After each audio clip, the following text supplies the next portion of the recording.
said in that 2015 speech. Here's how it works with my retirement accounts, and I'll bet yours too. If your 401k, your SEP, your IRA, whatever is going up, you probably don't think very much about it, right? But if it's going down, well, there's nothing much else you can think of. So for the last couple of years, none of us have been worrying much about those quarterly statements. But lately, it's gotten a little worrisome. It's not that bad, not yet anyway, but what goes up must come down. Now is the time to start thinking about adjusting your investments. Gold and silver have always been a hedge against stock market volatility. Uncertainty about the future has traditionally meant rising prices for precious metals. Orion Metal Exchange is the only precious metals company I trust. Give Orion a call to get a free, no-obligation investment guide about protecting your future with an enduring investment in gold and silver. You've got nothing to lose and everything to gain, including peace of mind, by calling Orion Metal Exchange now. Call them today at 800-912-2300. And with Orion, you'll get more.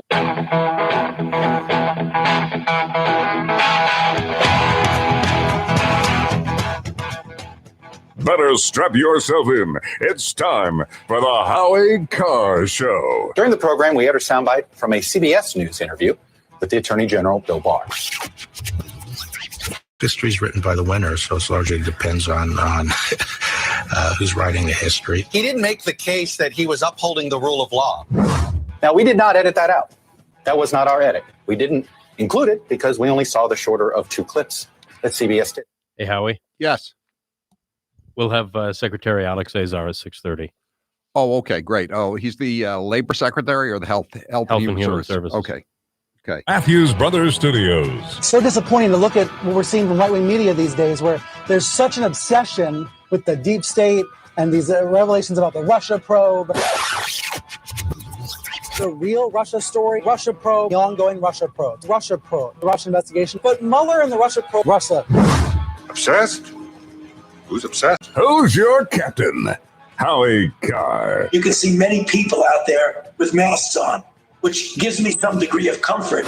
People should not be walking around with masks. There's no reason to be walking around with a mask. I don't think we should ever shake hands ever again. Just forget about shaking hands. We don't need to shake hands. Given what we're going through and maybe forever, nobody should be shaking hands. And I mean that. No one should be shaking hands. Level of the interaction that you want to have. If you want to go a little bit more intimate, well, then that's your choice regarding a risk. You are a walking contradiction, and I find that rather fascinating. Unchained and unstoppable. We also have to, measure their expectations and say, life's going to be different. We're not going to be filling stadiums. There will be no football game today. Rump swabs, hacks, and moonbats beware. It's Howie Carr. Joe Biden got some splaining to do. Some splaining. And as you know, he has a problem with the simplest stuff. Now he's going to have to look at this document showing that he demanded an unmasking of General Michael Flynn. Very interesting stuff here. The fact is that I don't remember. That's going to be his answer. I think there's no question about that. That's his answer to everything, isn't it? He doesn't remember. He doesn't remember where he hid the Easter eggs. He put down his cup of tapioca pudding from lunch, and he can't remember where that is. So how does he remember what happened on January the 12th of 2017? Vice President of the United States, Joseph R. Biden, requested the unmasking. He wanted the phone records of Michael Flynn.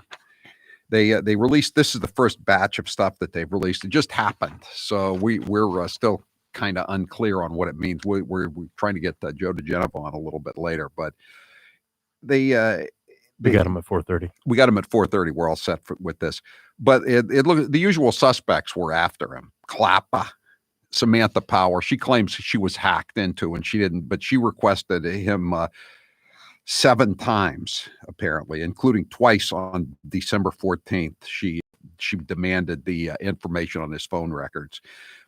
And a bunch of them, Brennan and Brennan and a whole bunch of people from the Treasury Department were all very interested in unmasking him on December 14th. I wonder what that was about, if they were having a meeting and they were all going to look at his phone records and see who they could screw over. And then there were a bunch of people who wanted all of his documents on December 15th. And then here's an interesting one. The chief of staff to the president of the United States, a guy named Dennis with one N, McDonough. January 5th, 2017. That's the day that they had the meeting with Biden and the by the book meeting. And as somebody said, why did the president feel that he had to say, we have to do this by the book? Did that mean that most of the time they didn't do stuff by the book? So anyway, we'll have more on this as we go through the day. Former Vice President Joe Biden and other top Obama officials received information in response to unmasking requests targeting retired Lieutenant General Michael Flynn in the final weeks of the previous administration, according to a memo declassified by Acting Director of National Intelligence Richard Grenell. And you know what I found very interesting too, even more interesting than this, is the fact that a couple of weeks ago, a guy named Fred Fleitz, who worked in the intelligence community for a long time, he's kind of he fell out with him, kind of like General Flynn did, and he said that Brennan had better information that the Russians wanted Hillary Clinton to win the presidency than Donald Trump. I've been saying that from day one. I mean, it never made any sense that the Russians would want Donald Trump. Donald Trump was promising a military buildup. He was promising to make America energy independent again. He was not a pushover, and they'd never bribed him. They'd bribed the Clintons through the payoffs of millions to the Clinton Foundation through their oligarchs and their minions and their front men. They'd given Bill Clinton $500,000 cash. You know, I've always said this. If you're a gangster and Putin's a gangster, can we agree on that? You don't want to upset the apple cart by bringing in an honest cop. If you bribe the cop, you own that cop. Putin had bribed the Clintons. He owned the Clintons. Why would he want Donald Trump? But think of it, you don't have to think of it in terms of crooks like the Clintons. If you go to, say, a store, let's just take a cobbler, somebody who fixes your shoes. If somebody does a good job fixing shoes for you, are you going to go to another cobbler, or are you going to go to the same cobbler? Of course, you're going to go to the same one, right? You're not going to change. Why would they want to change? Clintons, it's always been the same with them, cash and carry. Of course they wanted to keep it the way it was. Anyway, 844-500-4242, 844-500-4242. I'm sure that they're already making excuses for Joe Biden, you know, on the usual networks. I'm glad that Taylor got a lot of stuff in about Fauci, because we're probably going to be tied up with other stuff throughout the course of the day. But Fauci, he's just such a fraud, and they were treating him last night like he's Dr. Doolittle or something, and he's Jonas Salk. He's the great man, but he's all over the lot. He's been one way and then 180 degrees the other way. It's just ridiculous, and I just want to get it all out here. So okay, let's start out just with, before we go any further, I just want to get this done. Masks. Okay, this is masks on Fauci in March. Cut 12. Right now in the United States, people should not be walking around with masks. You're sure of it? Because people are listening really closely to this. Right now, people should not be walking. There's no reason to be walking around with a mask. When you're in the middle of an outbreak, wearing a mask might make people feel a little bit better, and it might even block a droplet, but it's not providing the perfect protection that people think that it is. That was then. This is now. Cut 11. But some sort of mask-like facial covering, I think for the time being, should be a very regular part of how we prevent the spread of infection. And in fact, the more and more as you go outside, right here and where I'm sitting in Washington, D.C., you can see many people out there with masks on, which gives me some degree of comfort that people are taking this very seriously. May we quote you on either one of those or on both? Okay. So in April last month, handshaking, cut 14. I don't think we'd should ever shake hands ever again, to be honest with you. Not only would it be good to prevent coronavirus disease, it probably would decrease the incidence of influenza dramatically in this country. How about having sex with strangers that you pick up on a one of those gay matchmaking services, Dr. Fauci? Is that okay? Cut 17. I mean, assuming if you're swiping on a dating app like Tinder or Bumble or Grindr, and you match with someone, and you just kind of like, maybe it's fine if this one stranger comes over. What do you say to that person? You know, everybody has their own tolerance for risks, and it depends on the level of the interaction that you want to have. You're looking for a friend, sit in a room, put a mask on, and, you know, chat a bit. If you want to go a little bit more intimate, well, then that's your choice regarding a risk. Just don't shake hands.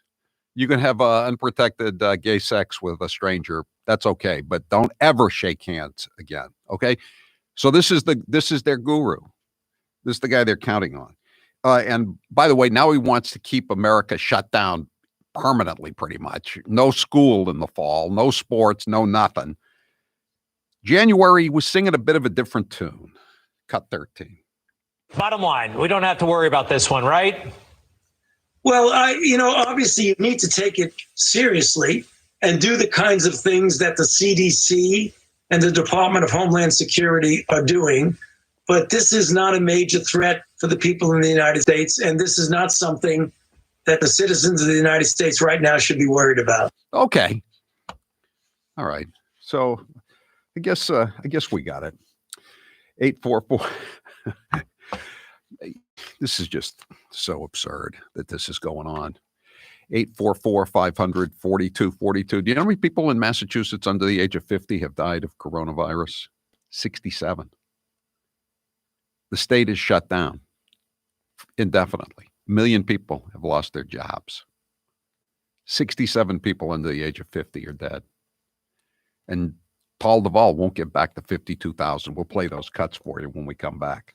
844-500-4242. Everyone needs a great pair of wireless earbuds right about now. I'm holding them up.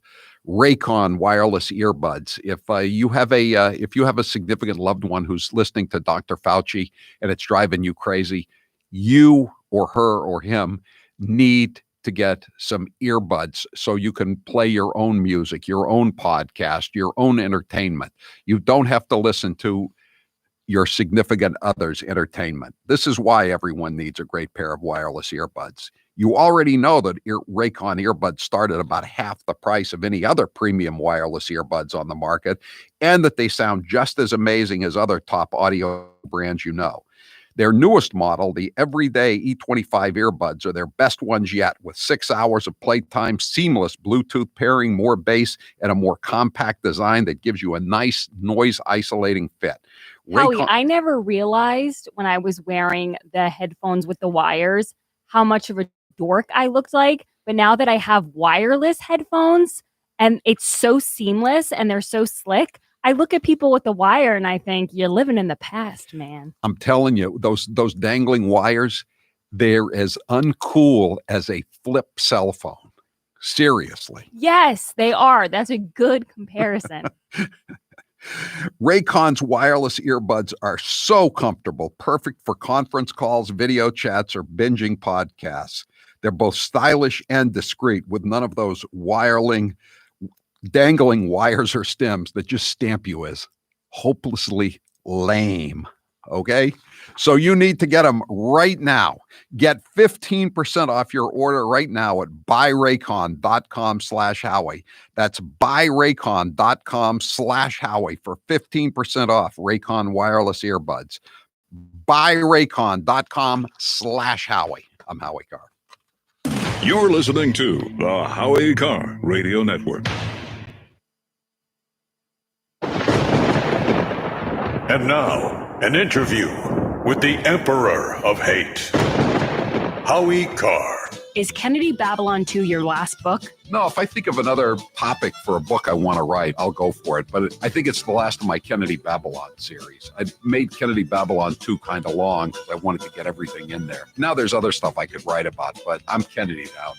Since having the sleeve operation, do you miss not eating big meals? No, I don't. I can still eat what I used to eat. I just can't eat as much. I'm now very surprised how much I used to eat. I'm surprised at how much people I eat with consume. It's just hard to believe that I used to eat that much. But no, it's not a problem. How is Mr. Gooner since Pearl's passing? Mr. Gooner is drowning his sorrows in food. What is the most trouble you ever got into as a kid? My father was giving me grief one time up at Moosehead Lake in Maine, and I threw a rock at him. He didn't much like that.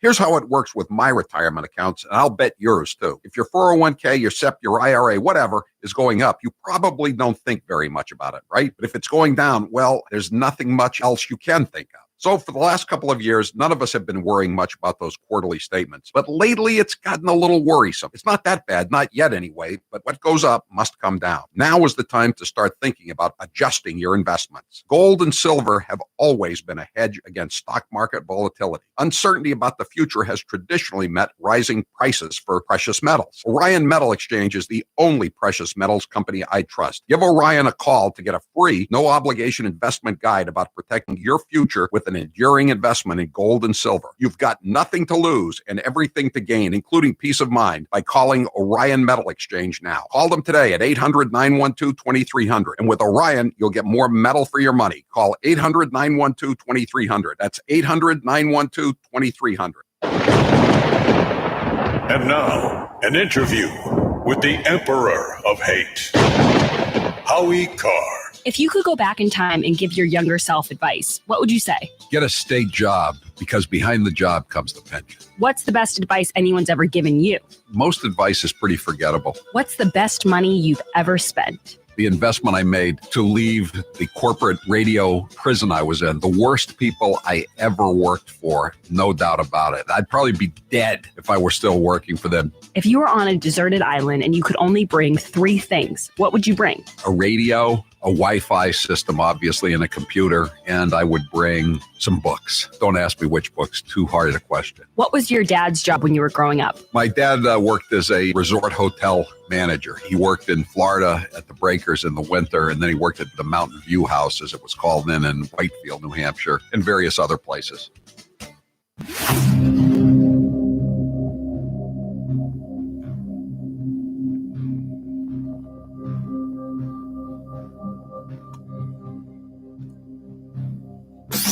This is Kevin from Brockton. This is Karen from Boiling Springs, South Carolina. This is Officer Mark calling from beautiful Stratford County, New Hampshire. And this is the Howie Carr Show.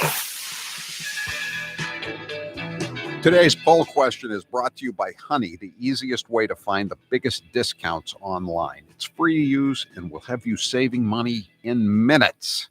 Download Honey today at joinhoney.com/Howie, joinhoney.com/Howie.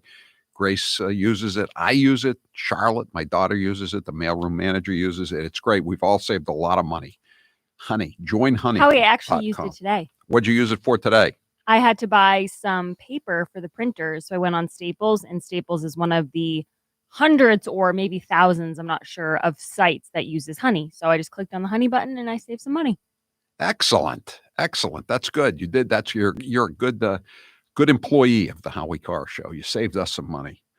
All right. So I wrote this column today about how much money all the hacks on Beacon Hill have taken from the nursing homes that are responsible for more than 60% of the deaths in Massachusetts. And I just tweeted out another chart from Issues and Insights, and Massachusetts is third in nursing home deaths, behind only New York and New Jersey. Massachusetts has 6 times as many deaths in nursing homes as California does.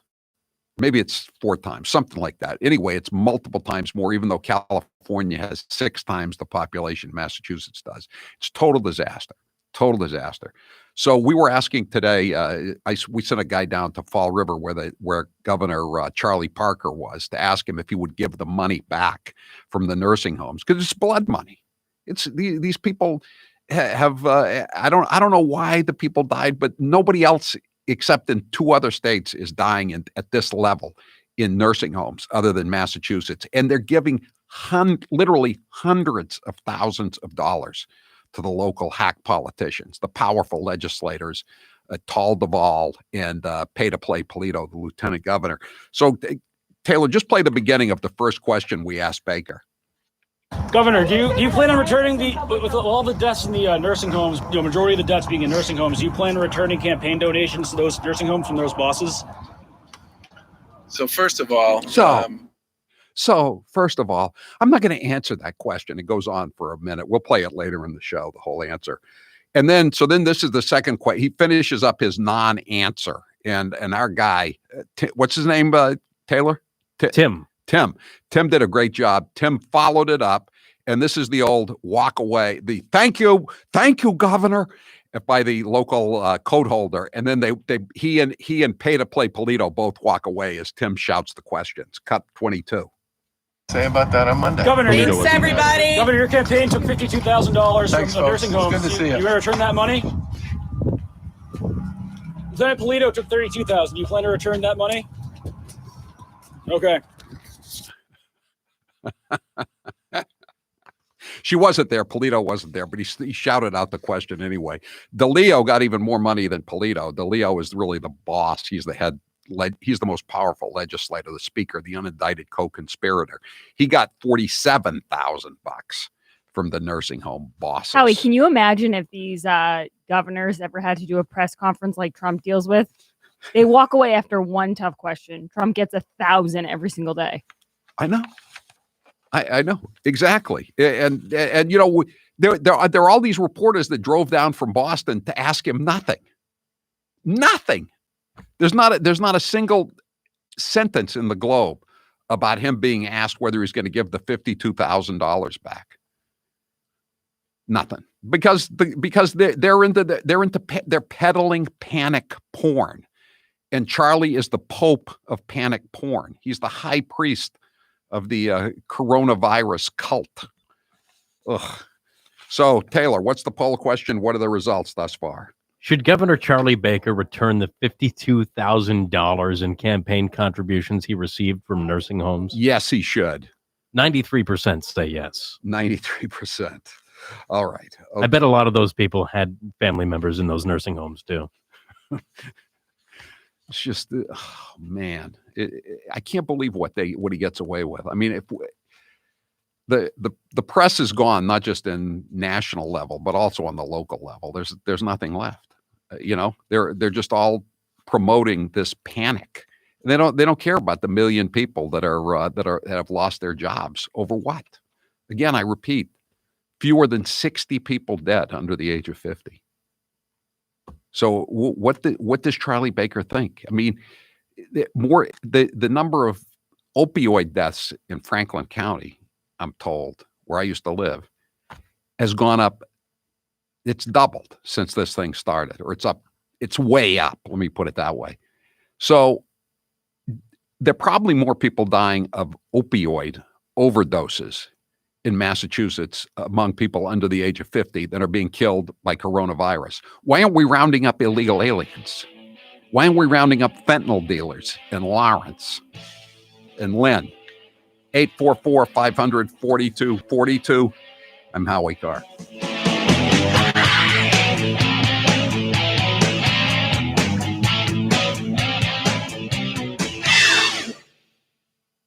Dr. DiStefano Hair Restoration is extending the 50% off sale for one more week. Many of the spots have been filled, but you can... Hey, Howie. Yes. Listen to this. New Bedford's mayor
What is the biggest pet peeve about being at home? I can see all the dirt that I don't clean, and it mocks me. What is the biggest silver lining of staying at home? I'd say wearing sweatpants, but I do that most of the time anyway. I'll say wearing my Spider-Man costume and not being judged. What's one book you're loving right now? I'm a big comic book guy, so I'm reading a lot of comic books. Right now, I'm going back over the classic Stan Lee, Steve Ditko Amazing Spider-Man run, about the first 40 issues. I'm here with Dr. Bruce Houghton from Perfect Smiles in Nashua, New Hampshire. Dr. Houghton, tell us about the state-of-the-art procedures that can help many people look 10 to 15 years younger. As we age, we do lose these proper proportions to our faces. And so if you're deficient in your chin or mid-face, we can create the proper proportions and make you look great. Sometimes we use orthodontics to change the look of the face. Sometimes we just use the teeth themselves, and it creates the right support for a beautiful face. They're all non-surgical procedures. There's some pretty complex cases that you deal with. Give me an example of a tough case. Well, some cases, people just are missing a lot of teeth. I get a lot of people that come in and think that I cannot solve their problems because they're too great, but I really can. We've been doing this for over 35 years, and there isn't much that we haven't seen. So even if you're missing a few teeth, or your teeth are discolored, or you're very embarrassed, there's no reason not to come in for a consultation, right? Absolutely. New techniques, new technology, things are available to us that we never had before, and we can handle just about everything. Where can people find you? So you can find us at perfectsmiles.com or call 844-A-PERFECT-SMILE. And now, an interview with the Emperor of Hate, Howie Carr. Would you say you're more like your mom or your dad? No, I don't think I ended up being like either of them, now that I think about it. My mother worked hard, but she never really learned how to make a lot of money. And my father didn't work so hard, but he had a good personality. He was good with people. He was better than me with people. That's why I'm saying I'm not like either one of them, I don't think. Did you have any siblings? Yes, I have a brother, a younger brother. What was your favorite subject in school? Well, all kinds of history. I loved all kinds of history. If you could have 3 houses besides the ones you already have, anywhere in the world, where would they be? I wouldn't mind having another house in Palm Beach on Clark Avenue. Maybe a place in southern Maine. I don't need a third place. Didn't you already have a house in Maine? I did. It was on an island. It was not a good fit for the mailroom manager. I've heard the house was haunted. Is that true? Yes. And, my wife didn't really care that much for my relatives. Are we starting to feel bad for Joe Biden? Sorta. Are we going to play his gaffes anyway? Of course. My name's Joe Biden. I'm a Democratic candidate for the United States Senate. Now we need to stand behind Jamie Harrison, the next president, next senator. I'm looking forward to appointing the first African-American woman to the United States Senate. Just like here in California, here in Nevada. Back in the spring, late fall, late spring, late winter, early fall. Anyway, you know what I mean. Look, tomorrow's Superstar Tuesday. I tell you what, I'm rushing ahead, aren't I? We hold these truths to be self-evident. All men and women created by you know the thing. It says you cannot have 20, 30, 40, 50 clips in a weapon. We'll see who's sleepy. Mr. Vice President, thank you. All right, Chuck. Thank you very much. All right. It's Christmas. Sometimes I wake up and I think it's 1920 and not 2020.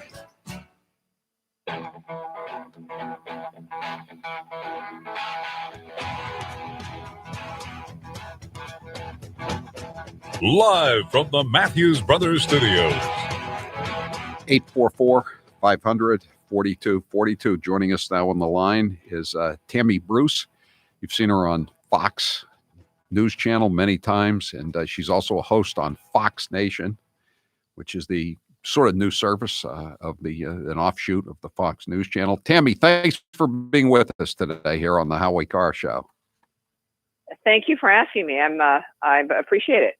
Listen, you heard about the news that the Richard Grenell has released the first declassified lists of who tried to unmask or check into the phone records of Lieutenant General Flynn, and I see it's already being played. This is some text tweeter guy who tweets for Politico.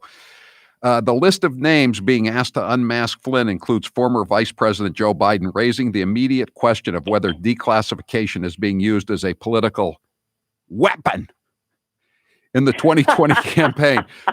So their first reaction is not, what did Biden need to know this information for? Republicans weaponize, Republicans pounce, Republicans seize. Yeah. They're pretty predictable, aren't they, Tammy? Yeah, boy. Yeah, I wish that Republicans actually had as much energy as Democrats think that they have with all that pouncing and seizing.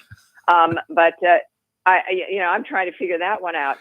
Look, they know, and they've known for quite some time that with Durham, when Durham was appointed, that this was inevitable. They have known all along, the Democrat leadership in Congress and all of these players have known what Durham was going to find, because they're the ones who are doing it. So finally, thank goodness, and Rick Grenell is a very good example, as is the president, that you can be somebody who really loves the country and will still do the right thing and be a politician and be somebody who understands Washington. And we're finally seeing, after decades of a system that has been aligned against the average person, what can happen when even a few people still being fought by the swamp really have an interest in justice and the rule of law and conspirers being exposed. But this really, when you look at that list, it's interesting. And I think one thing we don't understand quite yet, this list, by the way, is a truncated list, is that it starts after the election in 2016.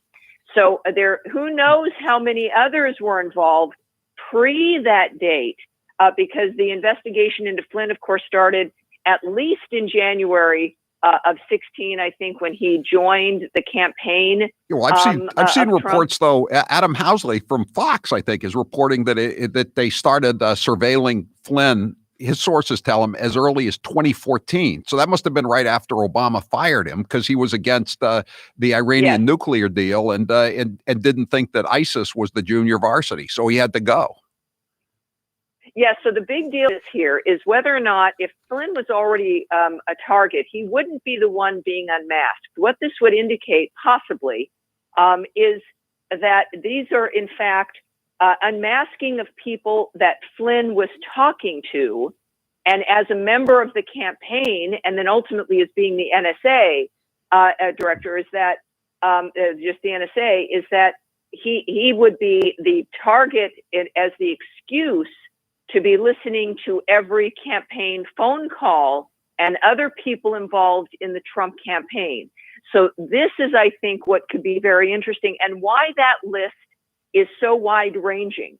Now, a lot of this, of course, obviously is guesswork, but it means that if Flynn was a target, he wouldn't need to be unmasked. That, in fact, it would be listening to Flynn and the unmasking of the people he was speaking with. Right. That is maybe of interest to Durham. And this is going to blow up. I mean, I'm telling you, Howie, this is going to be, the Democrats think that they can spin this.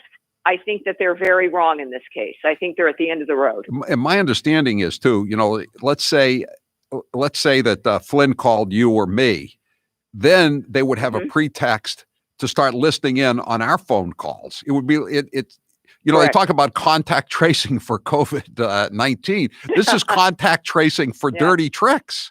It just keeps spreading. And the other thing, I mean, okay, Clapper, Brennan, Comey, we expect them. What's up with the fact that 6 people from the Treasury Department get the records on one day, including with the Secretary of the Treasury on down? What do they need to know General Flynn's phone records for? What's that all about? You're right. We're just at the beginning of this whole thing. Yeah. This clearly indicates either some mechanism of looking at financial impropriety or money changing hands, or maybe, again, it had nothing to do with Flynn directly. It's somebody else, perhaps. And that this begins to look like a wide-ranging expose on people beyond Flynn. But again, because you can't, if you're going to go to this degree, Howie, it's like eating potato chips. You don't chew just one. You open the entire bag and you stick your face in the bag and you inhale. Not that I've been doing that during quarantine. No, listen, I know what you mean. That's what they always say. They don't catch you on your first burglary or your first drunk driving. This isn't the first time they did this. And we have January 5th, just a couple more to name. Chief of Staff to the President of the United States, Dennis McDonough. He's the Chief of Staff. I think we know who he was delivering the records to. And of course, Biden on January 12th, but he's not going to be able to remember any of this stuff. So but he's already denied, of course, in an interview. But this is the trouble for Biden, is that he said, "Oh, I knew that the FBI was investigating him, but that's all I knew." Now you've got a record of his participating in a direct request, and the note is that Rick has that Ambassador Grinnell has in the packet there is that all of those people on that list requested records directly.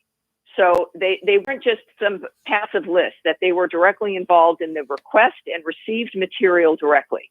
So Biden isn't just aware of the FBI, he was a participant. And this is when the president said, this is bigger than Watergate. He wasn't, this was not hyperbole. This, in fact, may be. And now we have to see if the Republicans have the backbone to do a serious investigation and to hold people accountable. Yeah. Now, Henry, I know you're in New York now, but you're originally from California. I wanted to ask you about that special election last night. That's a pretty big win for the Republicans, isn't it? I mean, that's a district that's gone back and forth, but Katie Hill, as disgraced as she is, she defeated a Republican incumbent, 18 months ago, less than 18 months ago, by 8 points. And last night, the Republican candidate, Mike Garcia, a U.S. Naval Academy graduate like Carter Page, just incidentally to point out, he defeated the Democrat by 12 points. That's quite a swing in a state like California. Well, this is a mail-in election, and so the final numbers won't be available for a couple of weeks, but the number will still be very impressive. And it is frightening the Democrats. They know that there's a problem, and just psychologically, to flip a seat. I mean, this really does tell people, and this is for the Democrats and the people that voted for Katie Hill. And they took 7 Republican seats in that midterm in California, is that they campaigned on, we're going to work on the issues. We're going to focus on jobs and all of that. And then what do they do? I mean, that was a lie. Then they go in there and they impeach the president, which likely slowed down our response to the coronavirus, because they were doing that through, into February. People forget. And so, people look and they think, well, wait a minute, we wanted the issues dealt with. They lied to us. And then we get this Struple woman. This is like, is this what the Democrats are? And I think it really was buyer's remorse. And that Mr. Garcia was an excellent candidate and will do a good job. But of course, then they have to face each other again in November. But it is a statement. And we saw the same thing in Wisconsin. Tom Tiffany winning that special election by a significant amount, and that is important. So it's not exactly a guarantee of what will happen in November, but Republicans were charged up or fired up in California's 25th district, and I think that many Americans, regardless of their party, are sick and tired of people trying to turn this country back into a dumpster fire. We had tremendous success over the last 3 years. They saw the Democrats lied, went after the president, only that, destructive investigations. And November is our chance to make a statement. And Californians in the 25th district made their statement yesterday.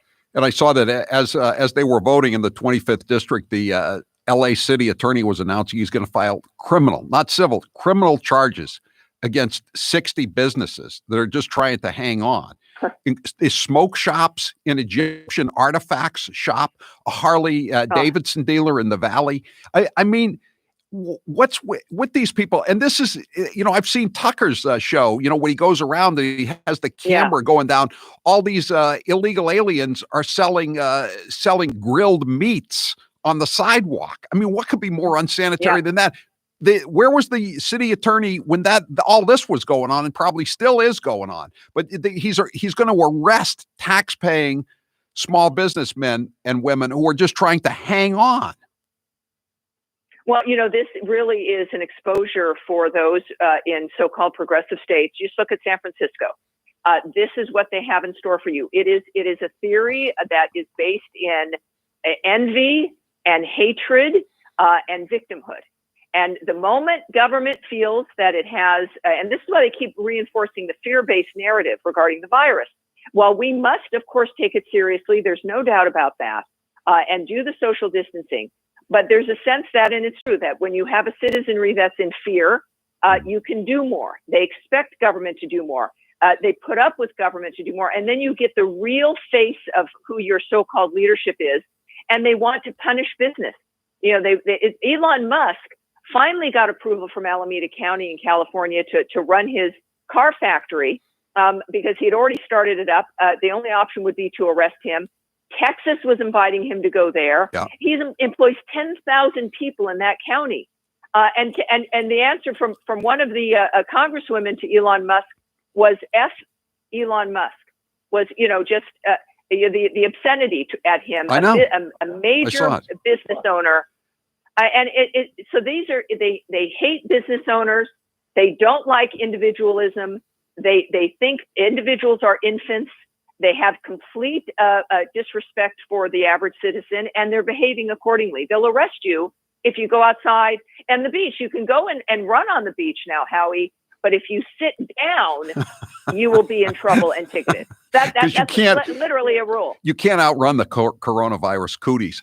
I love the way you described it today on Fox and Friends. You said Nancy Pelosi et al. Want to be your dystopian sugar daddies. That was a nice turn of phrase. I like that. And it's true. Everything like in that dumb $3 trillion bill, which is dead on arrival, they expect the worst.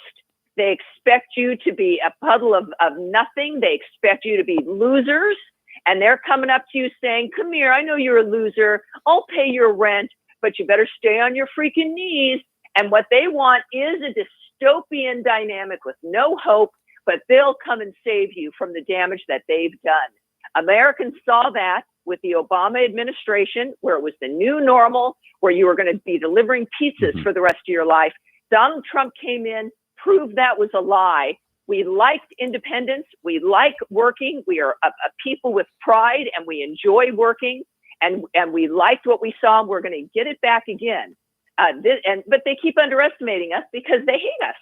And so, they want to be our dystopian sugar daddies. And we're saying, no, thank you. Use that again, no, Tammy. Use that again. Use that on Fox Nation, on your show on Fox Nation. That could be a title of a book, Dystopian Sugar Daddies. Thank you, sir. All right. Tammy Bruce, thanks for being with us. And we'll see you on Fox Nation, and we'll see you on the Fox News channel as well. Thank you for being with us. We appreciate it. You've been hearing me talk about super beets for a while now, and I'm sure some of you are still thinking, why super beets? You can take it from me. The benefits of super beets are incredible. I just had some before I came on the show. I take a little and put it in a glass of water, stir it up, and drink it down. I get a burst of energy. I do it in the morning, too, even before I have my first cup of coffee. Super beets is great for your physical health. It sharpens your mind, believe it or not. You get a little more clarity. It's good for your circulation, your blood pressure. You just feel better. If that doesn't convince you, we can talk about the science behind super beets. Beets have nitrates. Nitrates support better blood flow. Better blood flow equals better energy and efficiency throughout the body, and even supports healthy blood pressure. Super beets does so much more than eating regular beets and is unparalleled compared to other beet powders. And it doesn't taste like beets. If you don't like beets, I don't like real beets either. But these don't taste like beets. They just give you the energy, the nitrates that you need. Just one scoop of super beets has the nitric oxide equivalent of 3 whole beets. And the science team behind super beets, it's down in Texas, has conducted 11 clinical trials and was even given the Science Award by the Nutrition Business Journal. This level of research is unheard of in the nutrition category. These are just some of the reasons why I love super beets and why they've worked for me and for Grace and for Taylor. To try super beets risk-free for 90 days, visit www.superbeetsradio.com/Howie and get a free 30-day supply, free shipping, and free nitric oxide strips to test your nitric oxide levels with your first purchase. www.superbeetsradio.com/Howie. That's www.superbeetsradio.com/Howie. I'm Howie Carr. The paper boy with a big microphone, Howie Carr. This half hour of the Howie Carr Show is brought to you in part by Roman.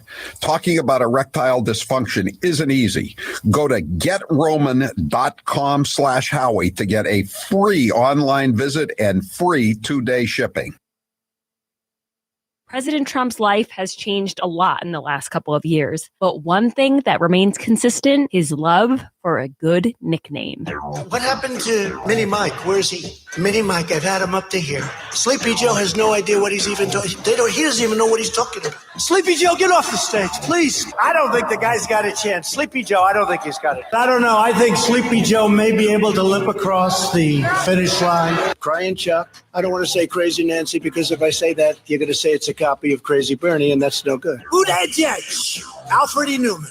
You know, I thought Pocahontas was gone, left in embers. I should have saved the Pocahontas thing for another year. Did you ever hear Pocahontas? It's Pocahontas, Elizabeth Warren. Little pencil neck Adam Schiff. Got the smallest, thinnest neck I've ever seen. But Nancy Pelosi, I call her Nervous Nancy. Crooked Hillary. Crooked Hillary Clinton. Bill Clinton said to Crooked Hillary. Crooked Hillary, do you think he calls her Crooked Hillary?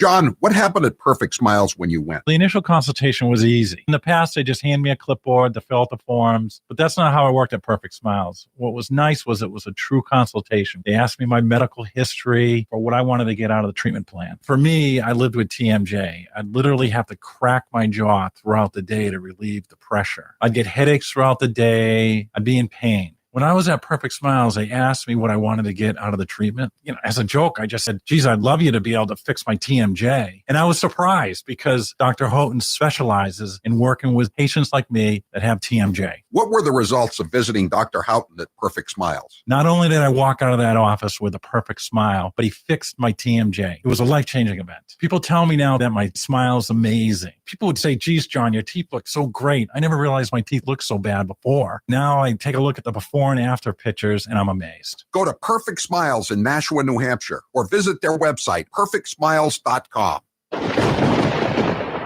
And now, an interview with the Emperor of Hate, Howie Carr. You are known as a cheap bastard. Which one of your daughters is the cheapest and why? Charlotte is the cheapest, and I say that because she's always using my credit card. We keep changing the credit cards over and over again, and she keeps busting in and using them again. Most recently, just this week, she spent $75 at AT&T. What's the cheapest thing you do now to save money? The cheapest thing I do currently to save money, I guess, is I take all the bottles and cans back to the market basket every weekend. I always like to save that money. You know, I can't stand to throw those bottles and cans away and have the unclaimed returns go to the state of Massachusetts for illegal aliens. Do you recycle? Yes, I do recycle. When I got on the town meeting, I saw that the town dump was probably the only department in the town that was running in the black, and it's because of all the recycling that was going on. So I try to keep my taxes down that way.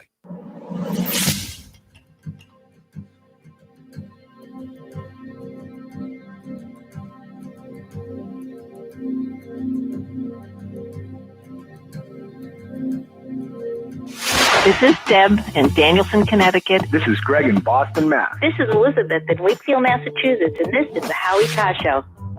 Just forget about shaking hands. We don't need to shake hands. We've got to break that custom. Because as a matter of fact, that is really one of the major ways that you can transmit a respiratory-borne illness. So one of the texters said, you know, he says it's okay to have gay sex, but you can't shake hands. So no shaking hands, but it is okay to shake glands. And we're supposed to take this guy seriously? Come on. 844-500-4242. We're going to be talking more about the unmaskings, and the lists are starting to come out today. And one of the people I go to figure out what's going on, because I got to say I don't understand all of it, is Undercover Huber, and he tweets. And I think he's probably a former federal prosecutor. Huber was the guy, one of the guys who was supposed to be, working behind Sessions. Even he didn't do much. He was the U.S. attorney in Illinois, Chicago, and so this guy calls himself Undercover Huber. And he points out that one of the very interesting things about this list that just came out is all these people start, or at least in the Treasury Department, they all started requesting this information on December 14th. You know what else happened on December 14th? The Strzok Page text disappeared. That's when they disappeared, on December 14th. I mean, the Inspector General Horowitz, his staff found a lot of them. But originally, the FBI was trying to deep six. They were trying to destroy all the texts starting on December 14th. Very, very interesting development. Again, it's going to take us a while to figure out exactly what's going on. I love you, Peter. I love you too, Lisa. Lisa, I love you. Lisa. Lisa. Oh, God, I love you, Lisa. Yeah.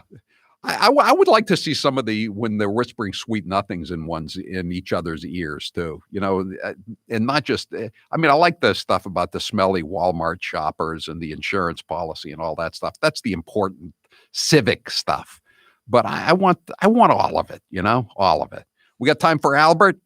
No, we don't have time. Okay. We'll take some calls when we come back. 844-500-4242. In the next hour, we will have Joe DiGenova on at the bottom of the hour, and we'll be discussing the unmaskings, and there'll be more stuff coming out through the course of the afternoon. I'm sure Brian Stelter will go into a hissy fit. He can't. Only Democrats are allowed to use Russia.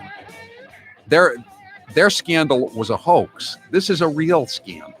This is Watergate on steroids. I'm Howie Carr.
interest because of what he said in the campaign.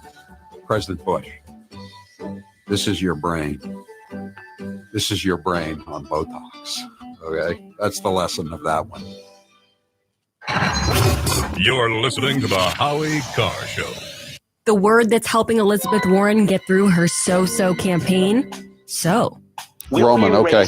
Taxes on the middle class to pay for it, yes or no? So the way I see this, so understand, yes. Taxing income is not going to get you where you need to be the way taxing wealth does. So no, and I'm not here to criticize I understand. other Democrats. So sure, that's fine. That's fine. Do you want me to throw it away, or up to $50,000? So, Elizabeth, can you put this issue to bed and tell us whether or not you are in fact a member of a minority? Okay, and I'll just throw it. I'll just throw it to you, and then I'll just pull out what I want, or how for the radio. Okay, Taylor. Hold on.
$912-2300. I've seen a lot of anchor cupcakes in my day. Here are some of the latest network nitwits. And he says, if I'm elected president, I will push for a constitutional amendment to impose term limits on all members of Congress. Correct me, there already are term limits, so what does he mean? And what are we hearing in the background? Is that shelling? No, Katie, you're actually hearing that from here in Jerusalem, and it's actually fireworks going off right behind me. We're in our tribes, we're in our corners most of our lives. I think we just heard some gunshots. Should we listen to that for a second, control room? So that's not gunshots? Okay. Ivanka is not the second lady. She is actually, I don't think she deserves this position. She's actually a senior advisor to the president. So the idea that he would demean her specifically in that way, he shouldn't talk.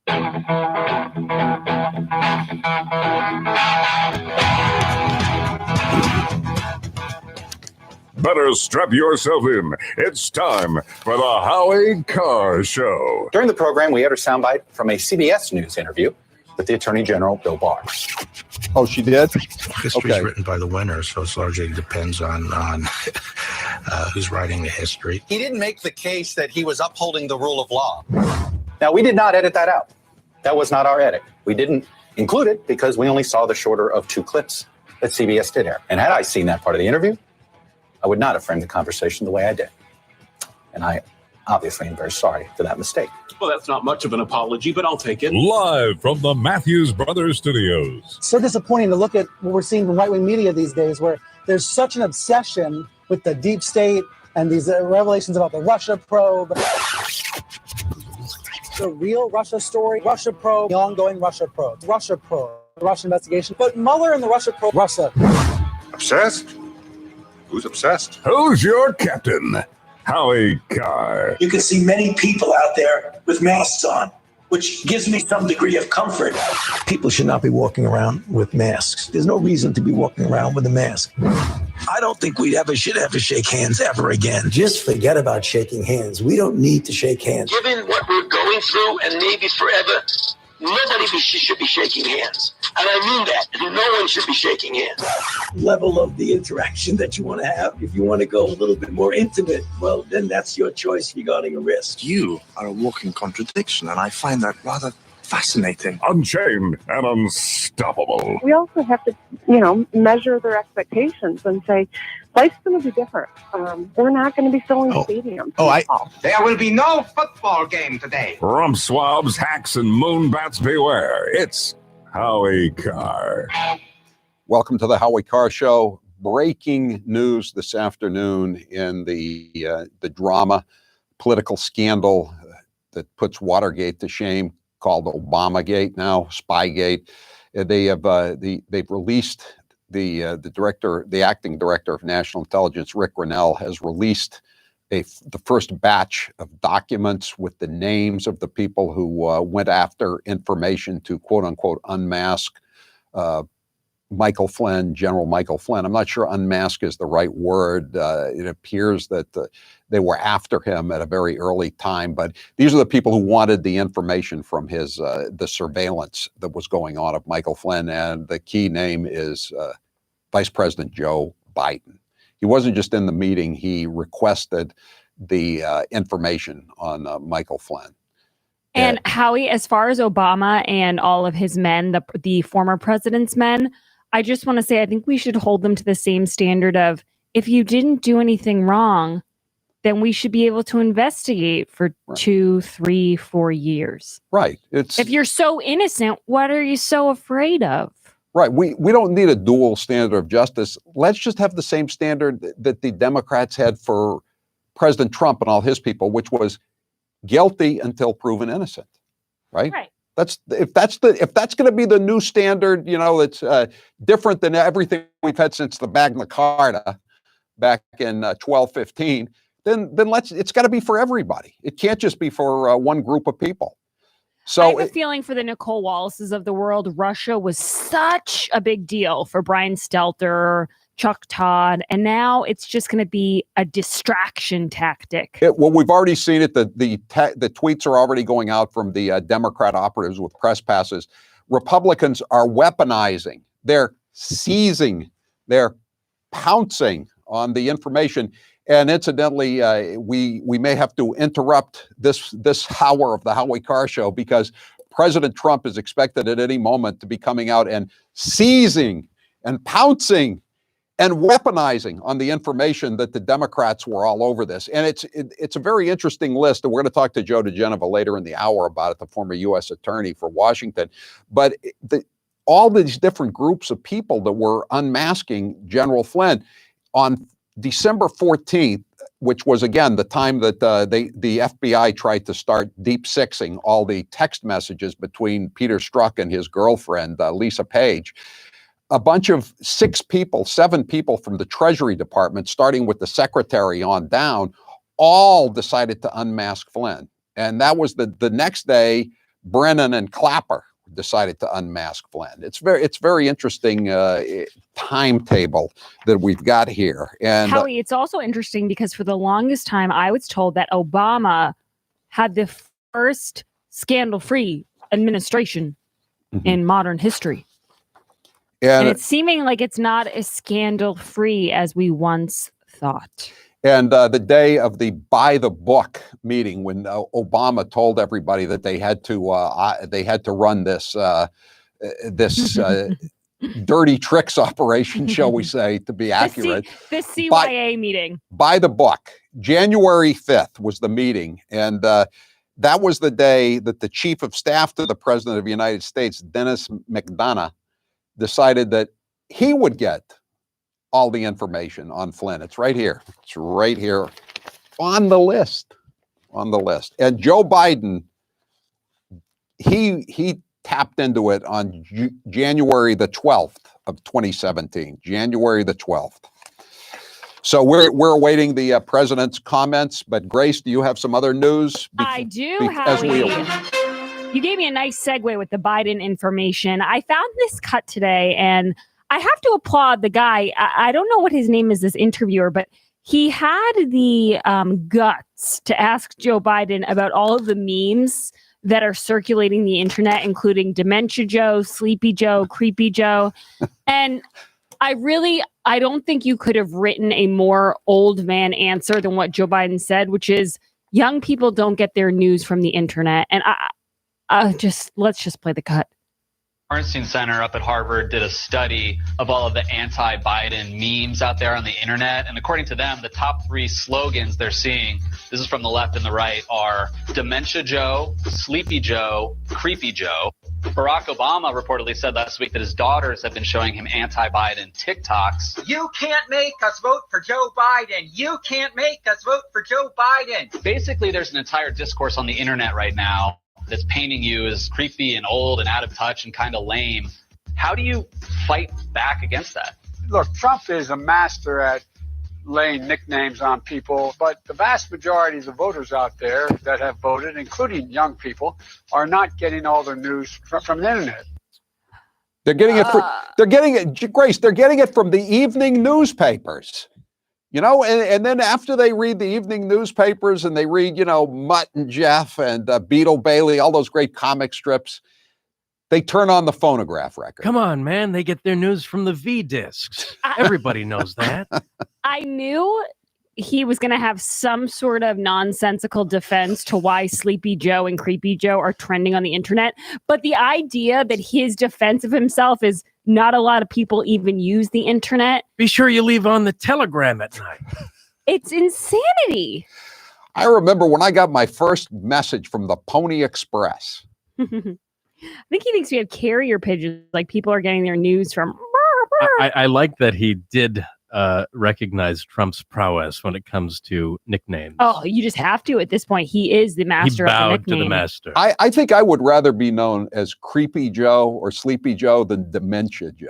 Yeah, I really thought the guy was very bold to say that. I couldn't, even if it was Joe Biden, he's a presidential, he's running for president. He's a presidential nominee. And for him to say Dementia Joe to Joe Biden's face, even if it is his virtual face, it just kind of made me cringe a little bit. But Howie, I have other news. So CNN is having a town hall, and it's called Coronavirus Facts and Fears. And the experts are just top of the line, creme de la creme. One of the experts that they are having on this panel is Greta Thunberg. The 17-year-old climate expert will be giving her take on the coronavirus. And this obviously spurred tons of parody and mocking on Twitter. People were just saying, why is she going? Actually, I think the best tweet was someone who said, is she going to talk about the long-term, the effects of not going to school for a long term? F. Scott Fitzgerald once said there are no second acts in American life. If only that were true in the case of Greta Thunberg. Why is she back? She hasn't left. How can we miss her if she won't go away? I mean, I don't want to make fun of her. She seems like a very motivated person. She's a young kid. She's, do her thing, whatever. But she's not an expert at anything. CNN they're the network of, facts. This is an apple or whatever they like to say. And this is who they're bringing in. It doesn't even make any sense, Howie. Speaking you have of stolen my dreams and my childhood with your empty words. Oh, I hope she says that. I love it when she says that. Your empty words. Yeah, I know. She does do a great dramatic reading. She should have been a thespian. Honestly, as a thespian, she has what it takes. Biden taps AOC to chair campaign's climate change task force. Speaking of experts, scientific experts abound. Presumptive Democratic nominee Joe Biden chose far-left Congresswoman AOC to lead unity task forces to craft the party's general election platform.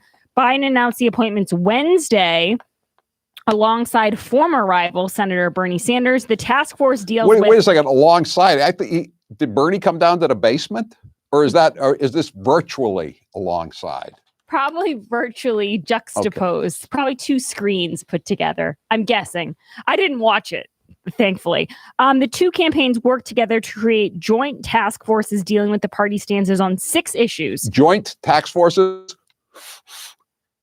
Like that? Joint? Oh, no. Climate change, immigration, healthcare, education, criminal justice, and the economy. Dude, what about weed? And she'll also be working with your friend, Howie, former Secretary of State John Kerry. So he is really, it's a who's who of experts in Joe Biden's panel of people he's asking for help. But Howie, I just find it interesting that people wanted Joe Biden because they thought he would maybe attract some of the more moderate Democrats that make up, for the most part, a good amount of the Democratic Party.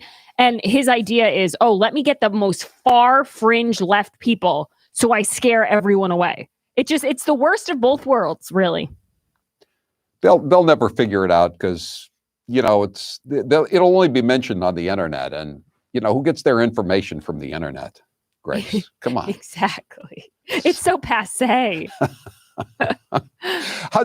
Joe remembers when they had town criers. Seriously. He might have been one. Who knows? He's had such a long career. He's been a football player. Didn't he win the Heisman Trophy? Who's to say he wasn't a town crier? He won the Heisman. He was in the single wing. He was a tailback in the single wing when he won the Heisman Trophy. Back when he was playing for the University of Delaware. He was 8 generations before Joe Flacco at the University of Delaware. Okay, we're going to take a break, and we're waiting for President Trump to come out and discuss Dementia Joe and the unmasking. We'll be right back. But right now, talking about erectile dysfunction isn't easy. Usually you just brush it off or blame ourselves, saying things like, I lost my mojo, or we avoid it altogether with excuses like, I had a long day at work, or sorry, honey, I'm not feeling it. Usually in the old days, you had to go to a doctor to discuss this, and then you had to go to a pharmacy to pick up your medication. Well, you're not going to be going to a doctor right now, obviously, and the pharmacy, they're not open as often as much as they used to be.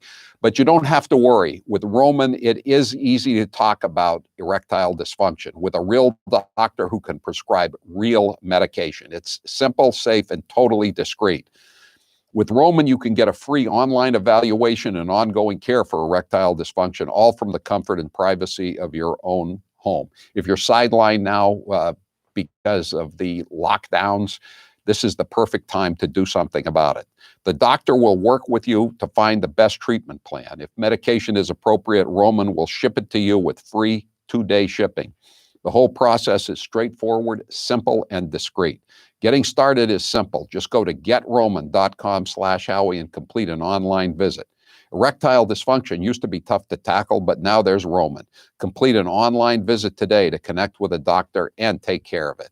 Just go to getroman.com/Howie to get a free online visit and free 2-day shipping. That's getroman.com/Howie for a free visit to get started. Getroman.com/Howie. I'm Howie Carr. A nightmare to liberals everywhere. He's Howie Carr. This hour of the Howie Carr Show is brought to you in part by CapeGunworks.com. Cape Gunworks has been approved to reopen their virtual training classes, but space is limited. Go to CapeGunworks.com. Hey, Howie? Yeah. You want to do Seb Gorka tomorrow at 2?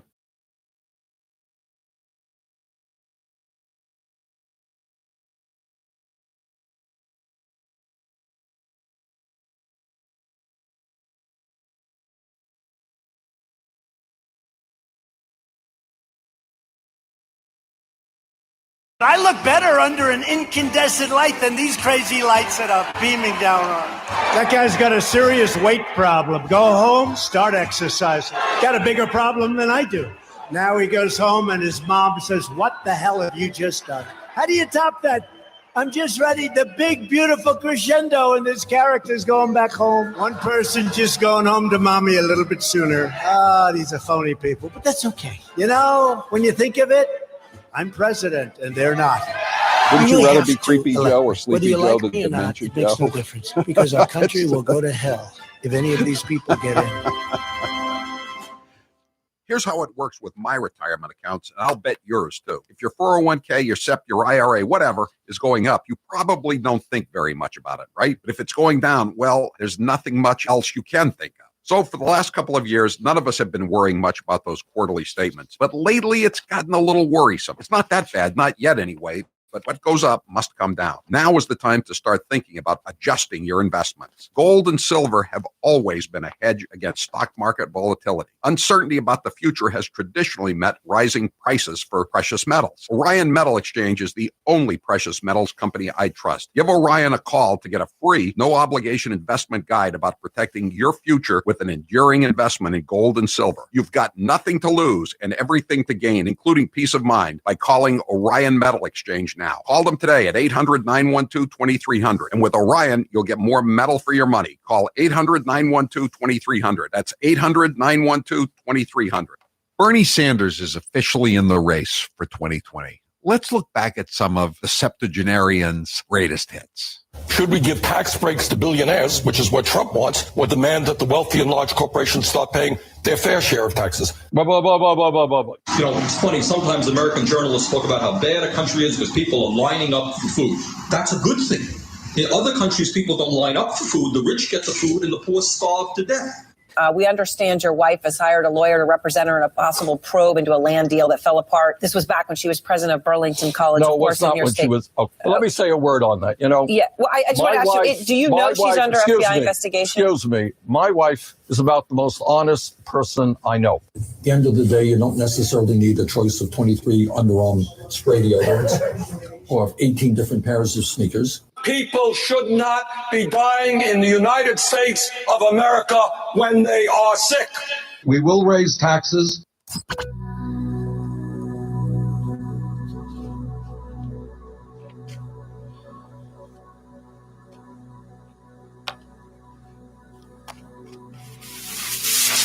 This is Paul in North Andover, Mass. This is Luana in Lexington, Massachusetts. This is Lauren in Augusta, Maine, and this is the Howie Carr Show. Today's poll question is brought to you by Honey, the easiest way to find the biggest discounts online. Assuming you go online. You know, Joe Biden doesn't think many people do, but assuming you go online, Honey, you can save a lot of money. People don't go shopping online. Come on, man. That's a bunch of malarkey. They go to, Sears and Roebuck. And where I come from, W.T. Grant. What a great store, W.T. It went out of business in 1978? Come on, man. Anyway, if you can't get to W.T. Grant's... You got to go to Woolworths. That's where it's at. F.W. Woolworths. I remember the store in downtown Boston. All the birds chirping away. It went out of business in 1982? Come on, man. Anyway, you want to use Honey today. It's free to use and will have you saving money in minutes. Download Honey today at joinhoney.com/Howie. It's really great. You will save a lot of money. Joinhoney.com/Howie. And whether you're buying paper or makeup or sneakers or whatever you're buying, Honey most likely will save you money because they have Real cream. Exactly. Vitalis. They have so many websites that they use, or that the safety razors that the add-on works for. So don't worry if you're not buying everything that I'm buying. New chains for corn pop. Everything you could possibly need. Yeah. So the poll question involves the fact that the governor of Massachusetts has taken $52,000 in campaign contributions from owners of nursing homes. Nursing homes are where over 60% of the people who are dying in Massachusetts perish. It's been a total disaster. It's the third highest number of fatalities in nursing homes in the Union, behind only New York and New Jersey, which are larger states than Massachusetts. So, Taylor, what's the poll question? What are the results thus far? Should Governor Charlie Baker return the $52,000 in campaign contributions he received from nursing homes? Yes, he should.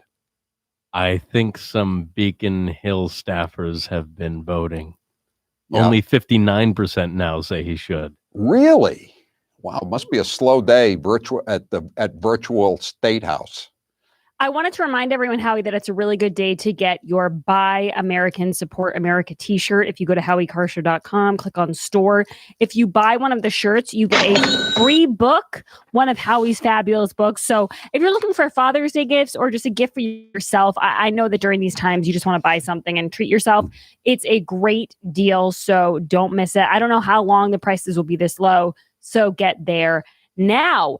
Howie, I wanted to play one more cut before I leave here, and it has to do with the one, the only Fredo Cuomo. He is back, and he is virtue signaling as always. This is cut 9. It's an interesting juxtaposition, Sanjay, that the president's thing is about being anti-elitist. His buddies over on Fox State TV, anti-elitist. 10,000 deaths are the price tag that their model puts on this. Talk about being elitist. If that's okay, who do you think those 10,000 people are going to be? Who's getting affected the most? The working class, the brown working class. Who's most afraid of reopening too soon? The brown working class. Really? Who's getting sick the most? The brown working class. He is. Who's dying the most? He doesn't They know are. anything about what he knows nothing about what he's talking about. He's a social justice warrior, and his battle is just tiresome. The average age of people dying, I think across the country, it's 82 in Massachusetts, it's 83 to 84 in Minnesota, but across the country, the average age is 75. 43% of the people dying are dying in nursing homes. And again, it's much higher in incompetently run states like Massachusetts. You fat tire biker. He'll push you down the stairs, Carr. I don't see too many people in the brown working class, whatever the hell that means, in the casualty list. Fredo. We'll be right back. I'm Howie Carr. Over the past few weeks, we here at Matthews Brothers have come to realize some interesting things. For example, unless celebrities have a script in front of them, they really don't have much to say. Or even those stuck in the lap of luxury can somehow manage to feel sorry for themselves. And mostly Still we'll no be happy Trump, if we huh? never hear the song Imagine ever again. Not yet.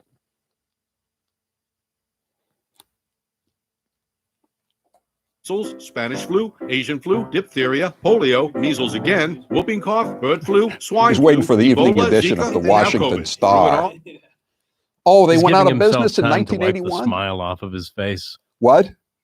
He's giving himself time to wipe the smile off of his face. Oh, is he out there now? No, Oh. no. That's why it's taking him so long. He can't wipe the smile off his face for the cameras. This is just like the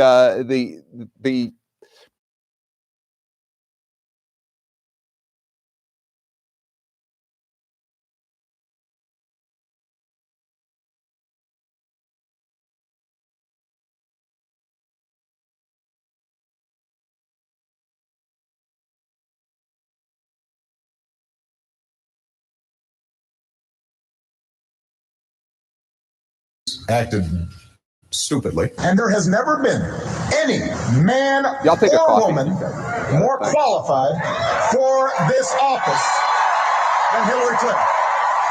There are neighborhoods around the country where it is easier for a 12 or 13-year-old to purchase a gun and cheaper than it is for them to get a book. I believe in the Second Amendment. It's there written on the paper. If we fall for, a bunch of okey doke. A few months ago, when you were asked what's the biggest geopolitical threat facing America, you said Russia, not Al Qaeda. You said Russia. In the 1980s are now calling to ask for their foreign policy back.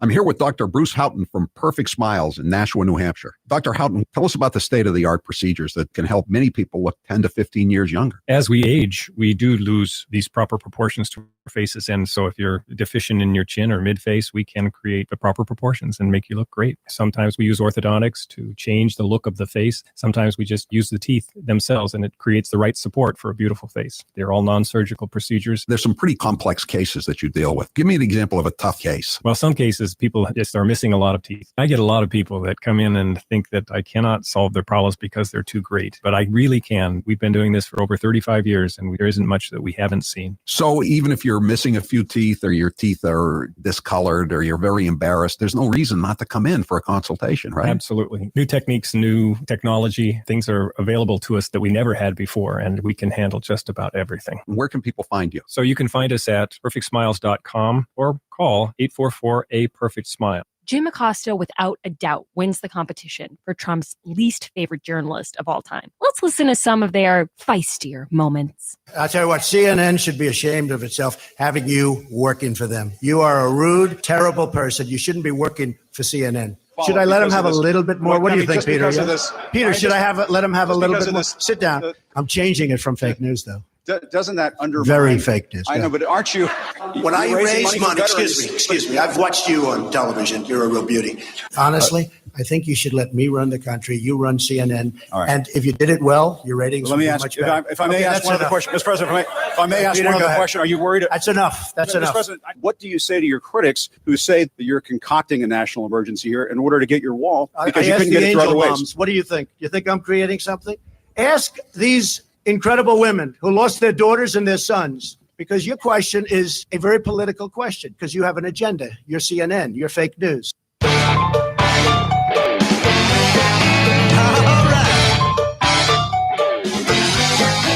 Thank you, New England, for supporting Music Drives Us. Since 2006, we have used the power of music to benefit communities throughout the 6 states of New England. During this time, we've proudly supported more than 200 schools and donated upwards of 1,000 instruments. And this year, we're getting ready to donate all over again.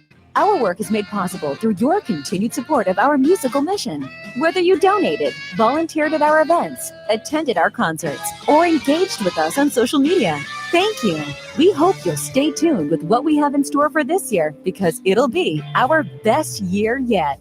Visit us at musicdrivesus.org. That's musicdrivesus.org. Or follow us at Music Drives Us on social. Together, we can keep music in our schools.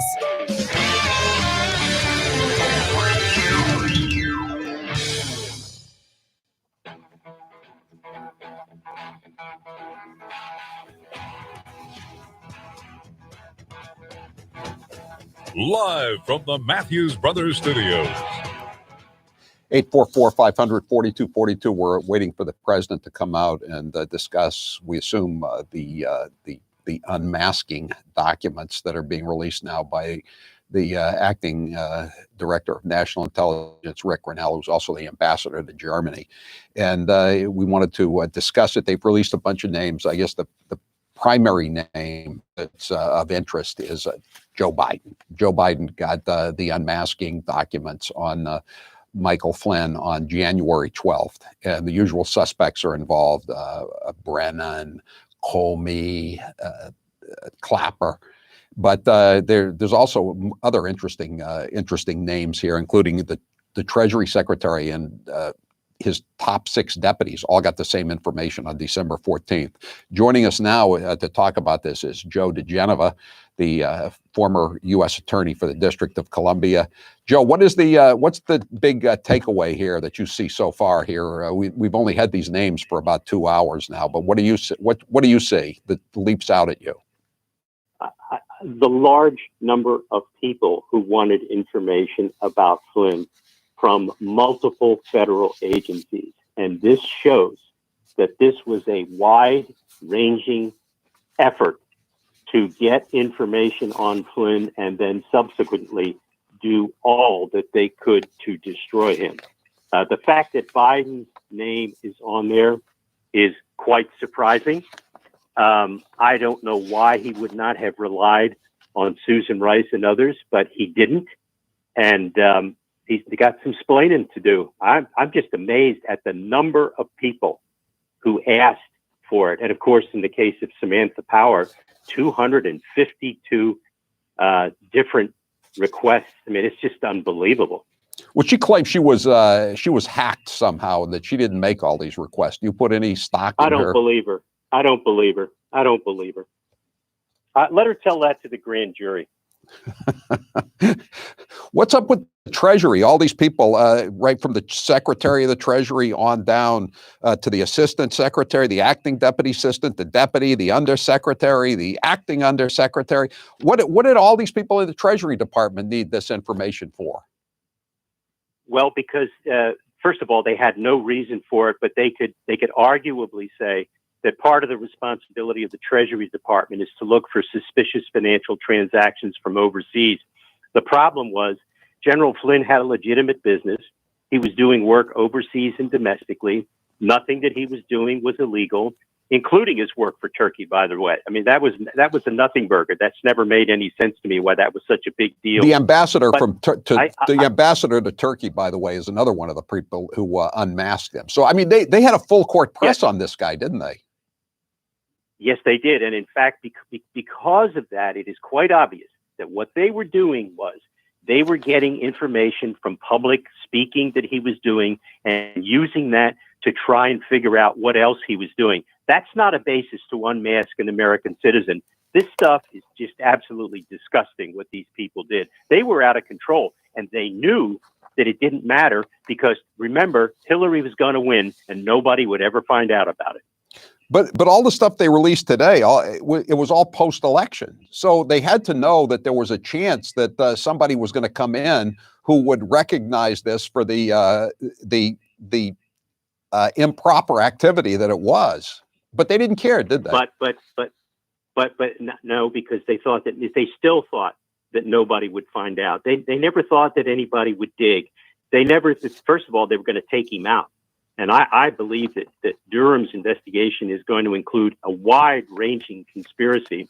And you can bet that on the list of overt acts in the conspiracy, if any of those people on this list are going to be charged in a conspiracy indictment, which I predict they will be, one of the overt acts will be the fact that they made these requests to unmask Michael Flynn in furtherance of a conspiracy to frame him, deny him his civil rights, and commit, obviously, an obstruction of justice, not only on the FISA court, but in the Michael Flynn case as well, because they clearly lied. The federal prosecutors under Mueller lied to federal courts without any doubt. Do you think this puts Joe Biden's a target on his back? Well, I don't think you're ever going to see a former president or vice president indicted for anything, but they may very well find their names as overt acts in a conspiracy indictment. For example, you could name President Obama as someone who spoke with, let's say, Sally Yates or Susan Rice in furtherance of the conspiracy. Mm-hmm. You could say the same thing about Joe Biden. Unindicted co-conspirator. How about that? Unindicted co-conspirator. Yeah, they could be unindicted co-conspirators, but I think the department will try to stay away from naming them that way, just as a matter of national policy, because they don't want to look like a banana republic. Let me read you the tweet from Ben Rhodes. You know who he is. He was the former bus driver and failed short story writer who got an important job as a coat holder in the Obama White House, and his brother was the president of CBS News. Here's what Ben Rhodes said today. The unconfirmed acting DNI using his position, that's Grinnell, to criminalize routine intelligence work. That's the key. Routine. That's what he's saying. This was routine, Joe. Well, I think Mr. Rhodes is writing a piece of fiction for himself. It's about the only thing he can do. Rhodes is a great liar and a great prevaricator and a great storyteller, and he loved to defraud the press. He bragged about how they misled the American people about Obamacare, about the Iran deal, how he lied and made up things. I don't really care what Mr. Rhodes say. I care what Mr. Durham's going to say. Let's explain this, because I'm still unclear about this unmasking, and some people like Adam Housley is saying now that Flynn was the target going back as far as 2014 when he first crossed Obama. So was this really an unmasking, or is this unmasking the people that he was calling and talking to? Tell us, first of all, define unmasking for us. Well, here's what happens. When you get an electronic intercept of foreign intelligence value, sometimes if those foreign intelligence targets will be talking to an American citizen or a U.S. person, those U.S. persons are blocked out of any recordings or transcripts of recordings, and it just says U.S. person. If you want to know who that U.S. person is, i.e. unmask them, you have to make a specific request in writing to unmask who the U.S. person was that the foreign intelligence target was speaking with. And that's what they did in all these cases. All of these people asked that the person who was the U.S. person was blacked out. They wanted them unblanked out, and they found out that it was General Flynn. Okay, now, the unmasking is not a crime. If you leak the information, that is a violation of the Espionage Act and is a 20-year felony. And that's what the leaking of the Russian ambassador's conversation to Flynn to David Ignatius of the Washington Post would be. That would be the felony that could be punishable by 20 years in prison, theoretically. And that is definitely being looked at by Durham, because that may involve a number of people in the Department of Defense under the leadership of Ash Carter, who, as you know, was the person. He doesn't get talked about in this a lot. Defense Secretary. But he was the first person.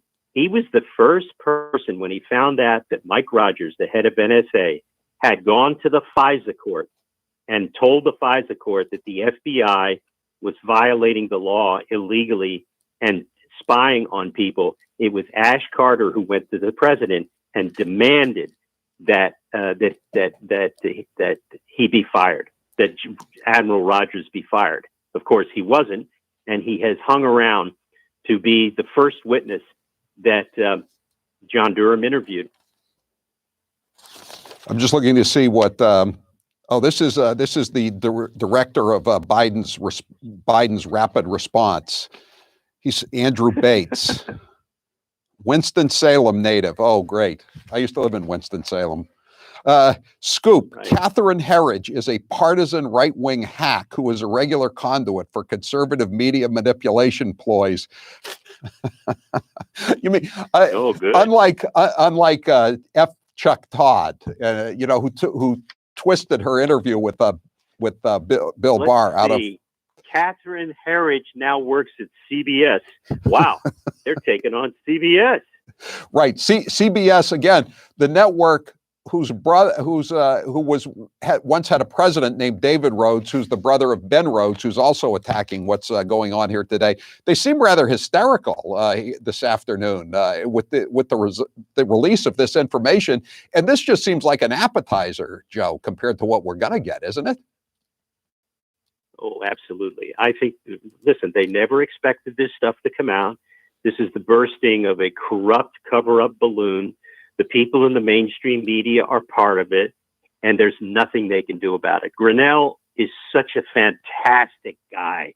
What he has done by slipping in there, taking that agency by the neck, the Directorate of National Intelligence, and wringing it and squeezing it and scaring the living crap out of people in the intelligence bureaucracy. This unmasking of the unmaskers was a brilliant move. And now I can't wait to hear what Clapper and Brennan and Comey have to say. I just can't wait. Let's see how many statements against interest they make. They'll be lying again. John Brennan is going to work the adjective fetid into his tweet, but I'm sure he's got to be picked off the floor first. He's got a Roget's thesaurus. His parents gave it to him when he went in as a freshman at Fordham University, and he still uses it when he writes these tweets. Is it possible that some of these people were freelancing, Joe, No, because there was you have to you remember that General Flynn was a bête noire. I mean, they hated him because of his views on intelligence and reorganizing intelligence. They hated him. They talked about him. They shared information about him. He was a target, again, from 2014. And the thing that you mentioned earlier about Adam Housley talking about Flynn being a target, remember, the FISA courts in 4 opinions about the Obama administration. The only president ever to have the FISA court write an opinion about his administration acting illegally is Barack Obama. There are now 4 orders in which the 2 chief judges of that court complain about the illegal conduct of the FBI under Obama. And when Judge Boasberg the other day demanded that the FBI provide him with a list of all the targets of all these FISAs that were apparently improperly obtained, the reason he asked for the names of the targets of the investigation was because he thinks they're all Republicans. I heard Grassley was on a network, and the interviewer said, were they going after all 17 Republican candidates in 2016? And Senator Grassley from Iowa, who's been really on top of this, said probably. Can you imagine that? Right. All 17 candidates on the Republican side? This is when those of us who have been following this closely for 3 years from the start of the famous James Comey news conference on July 5th, 2016, where the nation's dirty cop exonerated Hillary Clinton, this was inevitable. It was apparent from that day forward that a large group of people were doing all they could to subvert the upcoming 2016 election, and they almost succeeded. And now it's falling apart. And there is a record of all of this, because every time you ask for an unmasking, you have to do it in writing. So all of this is just one person that they've started to ask questions about. This is just Flynn. And remember, if you unmask Flynn, you unmasked 300 other people with whom he was speaking. And then they can go after them, right? That's correct. And they can ask for the unmasking of those people. And they did. Forget coronavirus. We need contact tracing on all these people that were surveilled. That's what we really need to find out. That's what grand juries are for. Right. Contact tracing in the grand jury. Hey, Joe DiGenova, former U.S. attorney in D.C. We'll be talking to you again on Monday. Thanks for coming on another special day as this story breaks. Thank you, Joe. With all the uncertainty in the world, feeling safe at home has never been more important. It's why I want to talk to you about Simply Safe Home Security. They're longtime friends of the Howie Carr Show, and for good reason. Simply Safe has made it easy to finally get comprehensive protection for your home. There's no technician or salesperson who needs to come and disrupt your house. You don't need to pay any outrageous monthly fees or sign a 2-year contract. You just order online, set it up yourself in under an hour, and your home is protected 24/7 with emergency dispatch for break-ins, fire, and more. All this for just 50 cents a day. And we're not the only fans of Simply Safe. U.S. News and World Report named Simply Safe, quote, best overall home security of 2020, unquote. Right now, when you head to simplysafehowie.com, my listeners will get free shipping and a 60-day risk-free trial. You have nothing to lose and everything to gain in terms of peace of mind. That's simplysafehowie.com to make sure they know that our show sent you. From Simply Safe and all of us here, wishing you safety and good health. Simplysafehowie.com. I'm Howie Carr. He's suave, he's debonair, he's how.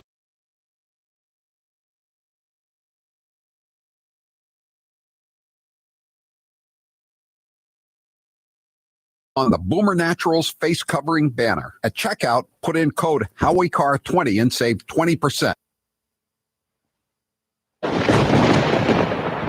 And now, an interview with the Emperor of Hate, Howie Carr. If you could go back in time and give your younger self advice, what would you say? Get a state job, because behind the job comes the pension. What's the best advice anyone's ever given you?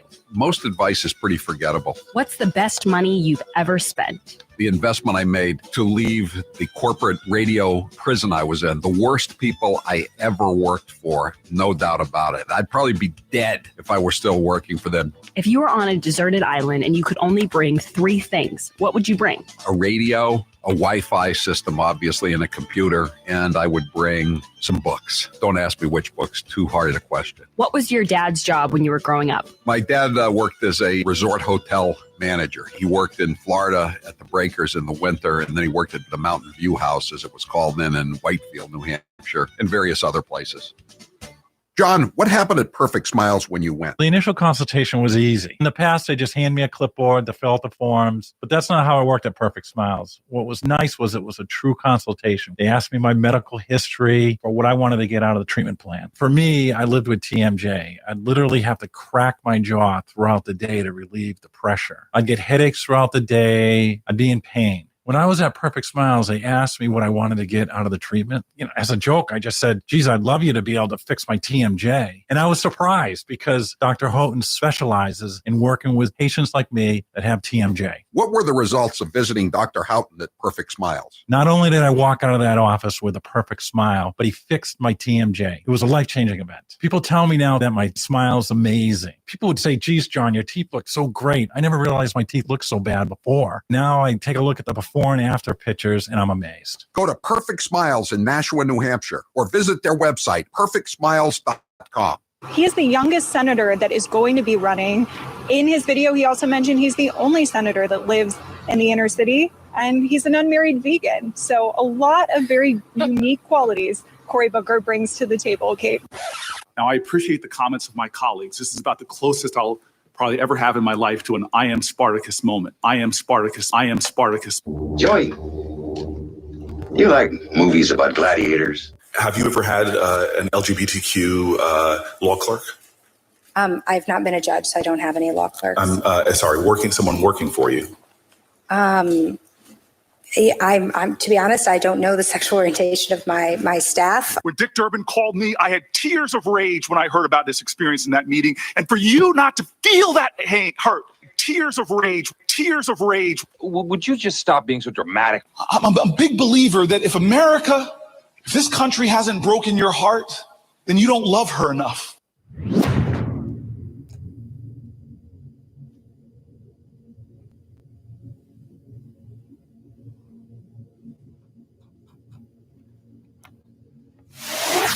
This is Lynn in sunny Las Vegas. This is Dan from the moonbat capital of Jamaica Plain. This is Gigi in Leominster, Massachusetts, and this is the Howie Carr Show. Every reporter in the country now needs to ask him a legitimate question. He needs to come out of hibernation, and they need to ask Vice President Biden, what kind of person eavesdrops? Is that something that we think is a legitimate function of government, to eavesdrop on your opponents without a warrant, to illegally unmask them and listen to their private conversation?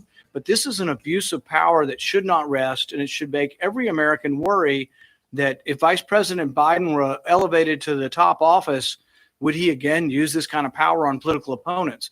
And the other side needs to realize this is exactly what they're accusing President Trump of, but he was actually acquitted on that charge. They have now found that Vice President Biden is guilty of using government to go after a political opponent. That, of course, is Senator Rand Paul, who's really been on a tear. And again, if this speculation by Senator Grassley and Joe DiGenova and many others is true, Rand Paul was being surveilled by this domestic secret police known as the Federal Bureau of Investigation during the campaign. No wonder they didn't have time to, catch the Parkland high school shooter before he went crazy, or the Boston Marathon bombers. They were too busy, tailing and surveilling Republicans.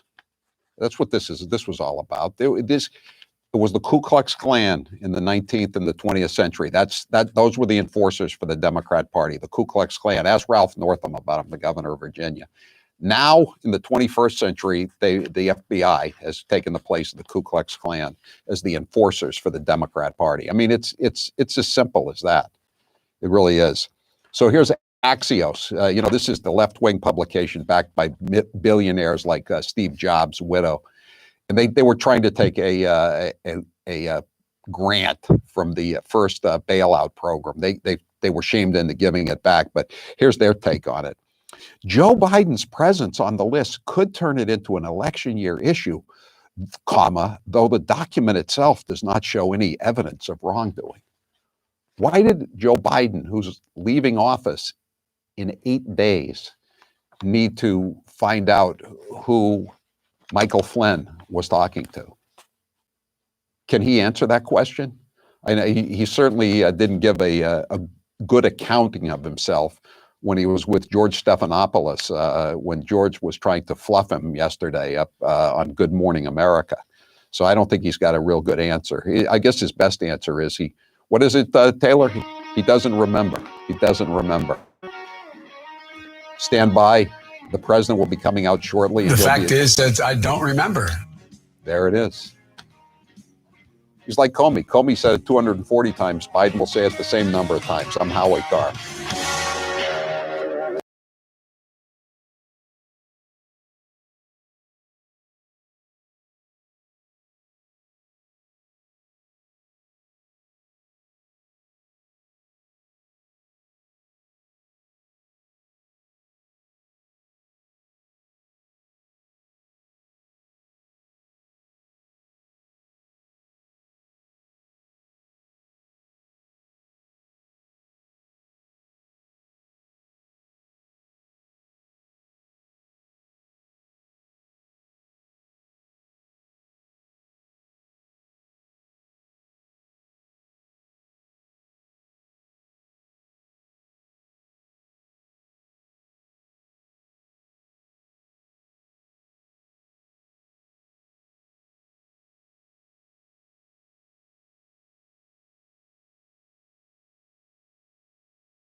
Indians do. Here's Donald Trump Jr. proving once and for all the apple doesn't fall far from the tree. They hate Trump more than they love America. For them to try to take a pandemic and seemingly hope that it comes here and kills millions of people so that they could end Donald Trump's streak of winning. I don't know if this is coronavirus or derangement syndrome, but these people are infected badly. To make this guy into a religious scholar, that's like saying Jeffrey Dahmer is a purveyor of organic and fine exotic meats. Adam Schiff is basically the Jussie Smollett of Congress on steroids. Children are off limits. Remember this one? If 13-year-old Barron Trump is not off limits, Hunter Biden sure as is not off limits. Because my name is Trump, if I took $1.5 from China, not $1.5 billion like Hunter, their heads would explode. Who's your favorite Democrat? Go ahead. Mitt Romney, Gail. Mitt Romney's my favorite Democrat. How about that? Please, Lord, in my next life, make me a leftist so I can say anything and get away with it. You're listening to the Howie Carr Show. Cory Booker said it best. There are definitely moments where you listen to Joe Biden and you just wonder. Here's stumbling and mumbling Joe Biden. David Duke, the former leader of the KKK. The Ku Klux Klan is the Ku Klux Klan. 8 more years of Donald Trump will change America in a fundamental way. But if Donald Trump is reelected, Freudian slip, and the demagogues around the world. We also have a mechanism to control drug prices. Folks at the folks at Health and the Health Department in the United States, HHS. It would put 720 million women back in the workforce. I never ever thought that I'd see what I saw in Charlotte. Would you or would you not rejoin the TPP? Yes or no? I would not rejoin the TTP. Well, they're going out and getting G5 and going to dominate. I mean, what are we doing? The bills that the future president here, that the senator is talking about. Here's how it works with my retirement accounts, and I'll bet yours too. If your 401k, your SEP, your IRA, whatever is going up, you probably don't think very much about it, right? But if it's going down, well, there's nothing much else you can think of. So for the last couple of years, none of us have been worrying much about those quarterly statements. But lately, it's gotten a little worrisome. It's not that bad, not yet anyway, but what goes up must come down. Now is the time to start thinking about adjusting your investments. Gold and silver have always been a hedge against stock market volatility. Uncertainty about the future has traditionally meant rising prices for precious metals. Orion Metal Exchange is the only precious metals company I trust. Give Orion a call to get a free, no-obligation investment guide about protecting your future with an enduring investment in gold and silver. You've got nothing to lose and everything to gain, including peace of mind, by calling Orion Metal Exchange now. Call them today at 800-912-2300. And with Orion, you'll get more metal for your money. Call 800-912-2300. That's 800-912-2300. And now, 1 minute of Nancy Pelosi. It's a bill that is much needed for our farmers and ranchers. I think there are only 47 votes against it in the House of Representatives. The American people should know the source of it. Again, we are engaged in the year-end continuing resolution, Homeland Security. I'm not sure. No, I haven't spoken to him since he called the other day, which was a very amicable conversation.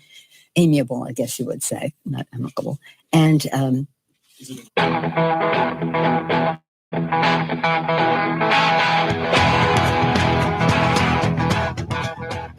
Better strap yourself in. It's time for the Howie Carr Show. During the program, we aired a soundbite from a CBS News interview with the Attorney General, Bill Barr. History is written by the winners, so it largely depends on who's writing the history. He didn't make the case that he was upholding the rule of law. Now, we did not edit that out. That was not our edit. We didn't include it because we only saw the shorter of 2 clips that CBS did air. And had I seen that part of the interview, I would not have framed the conversation the way I did.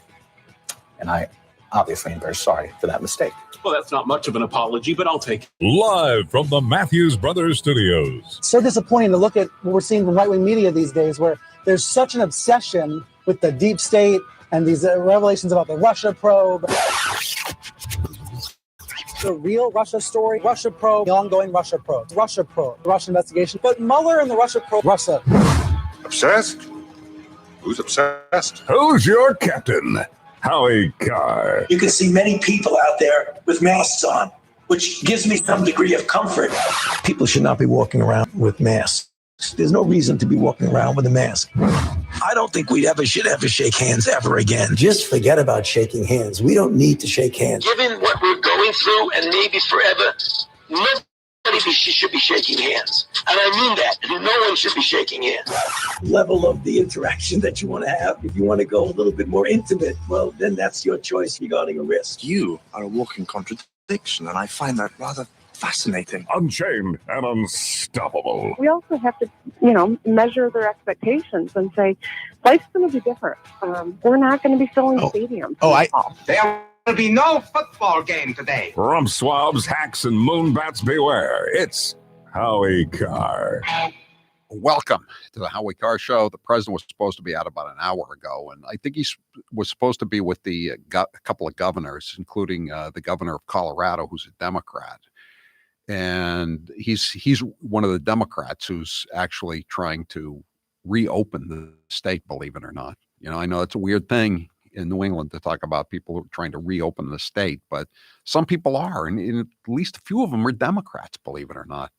Anyway, we'll take the press conference when it starts, and I assume that the governors will make a few comments, and then the president will take some questions, and then he'll really unload on these latest developments.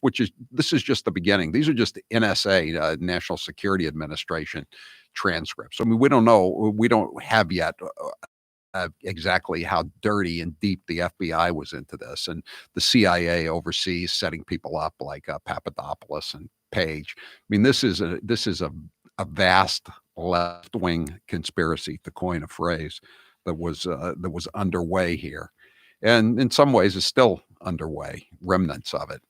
844-500-4242. Apparently, there was a big meeting at the Four Seasons in New York between Steve Bannon, who was one of the president's top aides at the time, Michael Flynn, and a guy from the United Arab Emirates, UAE. And there's speculation that that's one reason why all this stuff, everybody started dipping into Flynn's phone calls around December 14th, December 15th, because they wanted to get an idea what Trump was going to do, so that of course they could counter it. God forbid that some of the Sunnis who were tending to ally with Israel against the Muslim terrorists in Iran, the Shiites, those are the ones that Obama was on the side of, obviously, with the Iranian deal and Valerie Jarrett being born in Iran. So I guess they just wanted to keep an eye on, make sure that no U.S. interests were being advanced in the upcoming, about to begin administration. 844-500-4242. Time now for the Chump Line.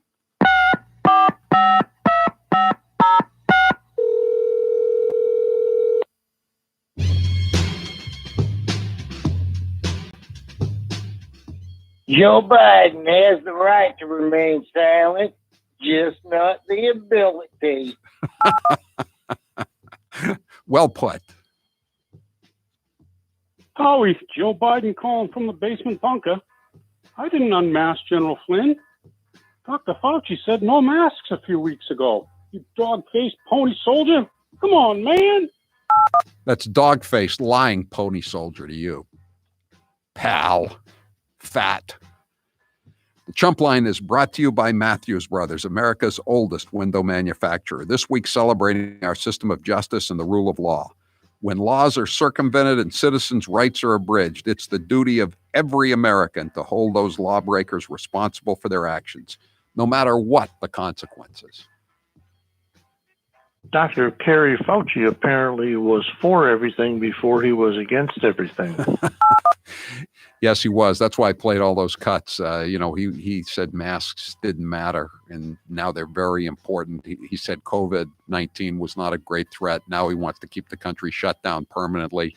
He wants to ban handshaking, but gland shaking, picking people up on internet gay dating site. That's okay. Howie, Dr. Fauci calling. The lockdown is the right thing to do. Remember when we were younger and the black toe plague hit? You refused to quarantine, and as a result, you've been infected ever since. Now, if you'll excuse me, I need to go find my next live shot. I don't have a black toe anymore. I took medical treatment, and now I am a recovering sufferer from a black toe malady. I can't give my mother a hug because of that bad Chinese bug. I'd ask Dr. Fauci, but he's much too grouchy. I wish Trump would fire the mug. I don't think it's going to happen. He kind of has to ride it out. It's kind of like you can't get rid of Christopher Wray until after the election. You can't get rid of Fauci until after the election. But I'm sure that if he wins re-election, and knock on wood, he will, I don't think Fauci will be around come 2021. And I don't mean he'll be taken away by the virus either.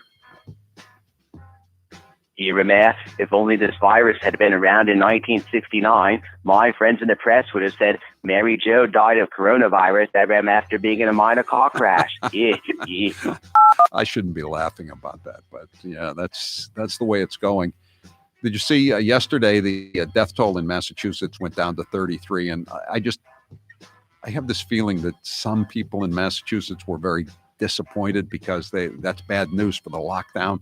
So today, just miraculously, the death toll climbed back up to 174. I'm not suggesting anything. It's just from 33 to 174. It's quite a jump. Hey, Howie, if Ted Kennedy were still alive, do you think he'd just refer to them as leaving the scene of an accident hornet?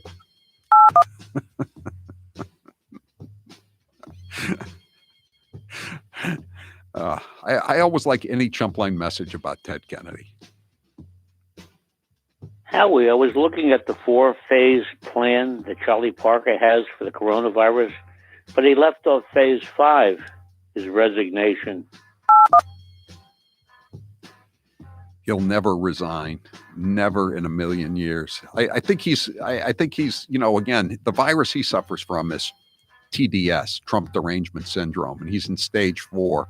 And what he's hoping is if he can just get Trump out, then Elizabeth Warren will get some kind of cabinet secretary's job because she doesn't care about the Senate. And then he can appoint himself to the Senate, switch parties, and try to run for a full term in 2024, or does he have to run in a special election in 2022?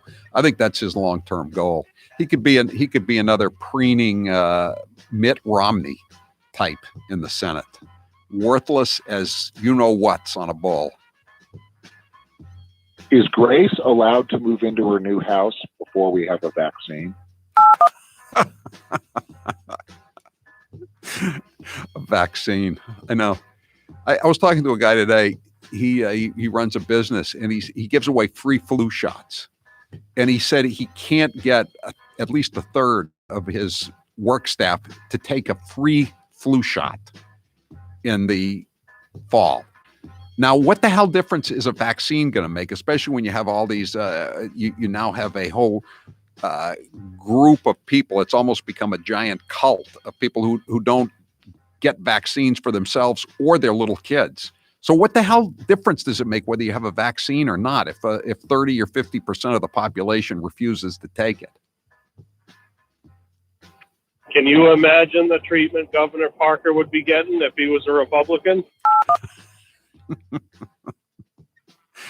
Very well put. They would not be giving him a good leaving alone on these nursing home deaths. Hey, I got an idea. How about Howard the Coos car versus Too Tall Duvall in a shootout? Howie wins. The state's open for business 7 o'clock Monday morning. I would be glad to go up against him, even though I'd be giving away, I think, about 4 inches. I think he's I don't think he's used to the kind of elbows that Cousy Carr used to throw back in the day. Hey, Howie, is that cash and carry or is that cash and John Kerry, like the Iranian deal? He was such a great negotiator for the United States. We gave him a down payment of $1.5 billion in cash, and then we gave him back, I don't know, $100 billion that had been frozen assets. I know it was their money, but given the fact that they were just going to use it to become the even greater world leader in state-sponsored terrorism, was it really necessary, Mr. Live Shot? As a registered Democrat in the state of New York, I could proudly say that on June 23rd, I will be writing in Carl Mankey for president.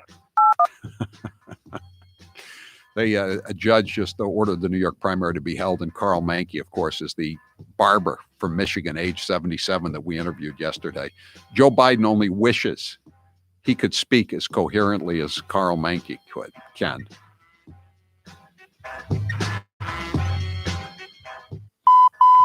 That was your last Chump Line message. Thank you for calling Howie Carr, you chump. All right, that's it for the Chump Line today. The Chump Line is the recorded voicemail message service of the Howie Carr Show. You can call and leave a message at any hour of the day or night, including weekends. The Chump Line number, if you'd like to leave such a message, is 844-500-4242, 844-500-4242. Press 2 for the Chump Line. Leave your message. We may or may not play it at this time each weekday. If you didn't hear your message or you want to hear more Chump Line messages, go to Chopped Chumps. Those are the messages that were left on the cutting room floor. And we post Chopped Chumps every evening right after the show around 7 o'clock Eastern time. And you can get Chopped Chumps wherever you get your Howie Carr podcasts. The Chump Line is brought to you by Matthews Brothers, America's oldest window manufacturer. This week celebrating our system of justice and the rule of law. When laws are circumvented and citizens' rights are abridged, it's the duty of every American to hold those lawmakers responsible for their actions, no matter what the consequences. Howie, Dr. Fauci calling. The lockdown is the right thing to do. Remember when we were younger and the black toe plague hit? You refused to quarantine, and as a result, you've been infected ever since. Now, if you'll excuse me, I need to go find my next live shot. I don't even think that was the best message of the day, but some people don't like to let any opportunity go to mention my black toe, my erstwhile black toe. I'm Howie Carr. Howie Carr. You can trust him. He's not like the others.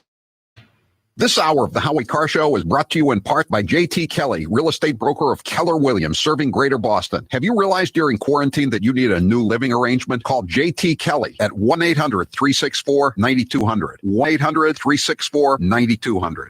Cape Gunworks has been approved to reopen their virtual online classes. If you're looking to get your certification in firearm safety training, these classes are the perfect resource. They're also great for experienced gun owners who need to get recertified in safety. These virtual classes will fill up quickly, so sign up today. To learn more about the online classes, go to capegunworks.com. That's capegunworks.com. And keep Cape Gunworks in mind for all of your future gun and ammo needs. Cape Gunworks in Hyannis. Don't you hate it when someone shows up unexpectedly at your door? With the Guardline outdoor motion sensor, you'll always know when someone enters your property. Keep tabs on little ones playing in the yard or teens coming home at night. We're always watching, so you can have peace of mind. Go to guardlinesecurity.com/radio and enter the code radio at checkout for $20 off your order. Guardlinesecurity.com/radio. That's guardlinesecurity.com/radio. They're outlandish, they're outrageous, and they're hypocrites. They're the women of The View. Bernie was so menschy in that moment, like a real guy. I actually am aroused by him. Timothy McVeigh was a Christian. Just saying. Hitler was a Christian. Well, he didn't like the Catholics. Trump needs to be medicated and hospitalized at this point, or he is going to just kill all of us. I mean, do we have to wait till the hammer and sickle is on the American flag before we stand up to this guy? Joy, you've worn blackface. I did not go blackface, please. No, she was not in blackface. Thank you. It was a Halloween party. I went as a beautiful African woman. You have tanning lotion on, Joy? I had makeup that was a little bit darker than my skin. I'm hoping Dr. Jill becomes a Surgeon General. She's a hell of a doctor. Whoopi, you said that Roman Polanski, it wasn't rape. I know it wasn't Rape. Child molest, maybe? I'm not think sure. it was something. It was something else, but I don't believe it was rape. Hold up. Here's how it works with my retirement accounts, and I'll bet yours too. If your 401k, your SEP, your IRA, whatever is going up, you probably don't think very much about it, right? But if it's going down, well, there's nothing much else you can think of. So for the last couple of years, none of us have been worrying much about those quarterly statements. But lately, it's gotten a little worrisome. It's not that bad, not yet anyway, but what goes up must come down. Now is the time to start thinking about adjusting your investments. Gold and silver have always been a hedge against stock market volatility. Uncertainty about the future has traditionally meant rising prices for precious metals. Orion Metal Exchange is the only precious metals company I trust. Give Orion a call to get a free, no-obligation investment guide about protecting your future with an enduring investment in gold and silver. You've got nothing to lose and everything to gain, including peace of mind, by calling Orion Metal Exchange now. Call them today at 800-912-2300. And with Orion, you'll get more metal for your money. Call 800-912-2300. That's 800-912-2300. Brace yourself, guys. Here's 1 minute of Nancy Pelosi. I myself have always been for lowering the voting age to 16. I think it's really important to capture kids when they're in high school, which was a very amicable conversation. Amiable, I guess you would say, not amicable. That they wanted their voices to be heard. I don't think our colleague is anti-Semitic. I think she has a different experience in the use of words. That's not the total package, but there are some of the major points of discussion, I would hope, from sea to shining sea, because they are not getting paid 163. Was it 163 Republicans voted no? Wisdom from the kitchen of the Willard Hotel, yes, ma'am. The president either doesn't know what he's talking about or doesn't want to know what he's talking about.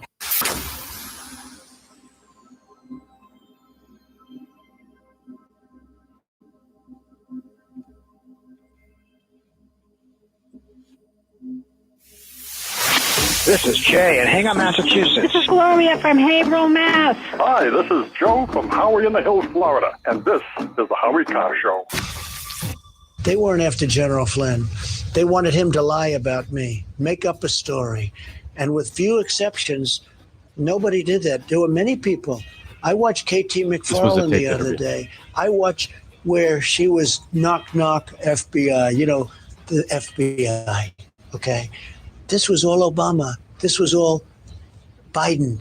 These people were corrupt. The whole thing was corrupt, and we caught them. And what you saw just now, I watched Biden yesterday. He could barely speak. He was on Good Morning America, right? And he said he didn't know anything about it. And now it just gets released right after he said that. It gets released that he was one of the unmaskers, meaning he knew everything about it. So he lied to your friend George Stephanopoulos. That was just moments ago, right, Taylor? Actually, that was a recorded interview with Maria Bartiromo. We do have Trump speaking moments ago, and we can go to him now if you'd like. Yeah, let's go to him right now. Come on. I have not heard that, Steve. We have had in Kabul, we've had some, I understand, some pretty big blowups. Yes. But again, you count on the government to be able to police themselves, and they're having a hard time, I suspect. But again, we are the greatest fighting force in the world. We're not a police force that's going to stay around and police the streets. He's talking about Afghanistan and the recent Taliban attacks, including on a maternity ward in Kabul. Let's do the poll question. Wait for him to take some questions. Today's poll question is brought to you by Honey, the easiest way to find the biggest discounts online. It's free to use and will have you saving money in minutes. Download Honey today at joinhoney.com/Howie. Joinhoney.com/Howie. It's a great way to save bucks when you're shopping online.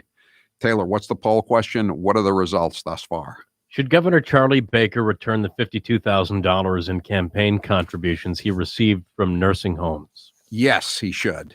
62% say yes. Let's play cut 22. This is the brief cut. First our guy down there in Fall River asked him, would he return the money? And he just tap danced through a minute and 30 seconds of non-answer. And then he started walking away. They knew it was over because there was going to be a follow-up question. But this is the very end of the press conference, cut 22. Say about that on Monday. Governor, thanks, everybody. Governor, your campaign took $52,000 from the nursing homes. Good to see you. You ready to return that money? Lieutenant Polito took $32,000. You plan to return that money? Okay. I'm going to take that as a no. Governor Paul Duvall, Charlie Parker, 844-500-4242. We have a guest schedule. I guess we'll take him, but we'll cut in when the president starts taking questions. As the press conference continues. 844-500-4242. That's the toll-free number. Let's play the cut from Baker. Let's play cut number 19. I would love to be able to open everything up tomorrow. That would be an incredibly irresponsible thing to do. Says who? Says you? Why don't you start laying off some of those state hacks? It's irresponsible not to lay any hacks off when 1 million people are unemployed and there are fewer than 60 people under the age of 50 who have died. Cut number 20. This is not a virus to be trifled with or disrespected. Disrespected? This is not a virus to be disrespected. Who does he think does he think the virus has some kind of human form? 844-500-4242. That is the toll-free number of the Howie Carr Show. We'll be right back. I'm Howie Carr.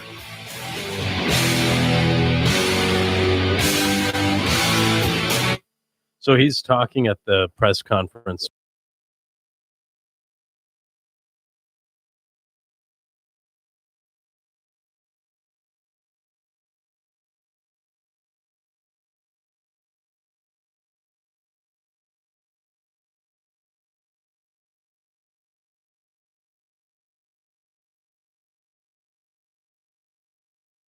Lots of mailing ballots. Now, I don't know if you do because the press doesn't report this too much, but we had two very big victories last night. We won very big. Tom Tiffany won very big in the great state of Wisconsin.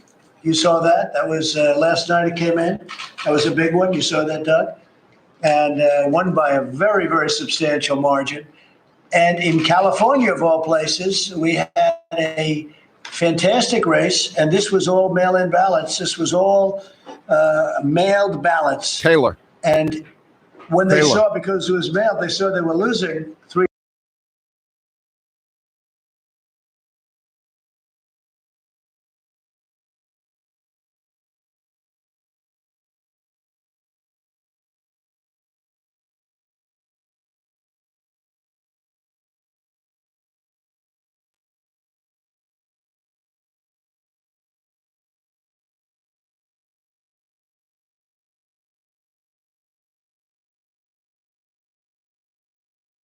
Nancy Pelosi is putting in has a lot to do with.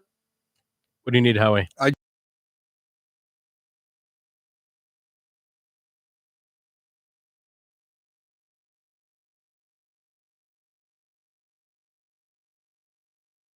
Mentioning. Mr. President, do you believe that the judge presiding over the Mike Flynn case, Well, let's finish with your question. Okay. Is that bill a non-starter? Is there anything in there you could support? Or? Well, it's, as they say, DOA, right? Okay. DOA, dead on arrival. Mr. President, And of course, Nancy Pelosi knows that, obviously. thank you, Mr. President. Do you believe that the judge presiding over the Michael Flynn case, Emmett Sullivan, ought to recuse himself or be disqualified for being biased against Mr. Flynn?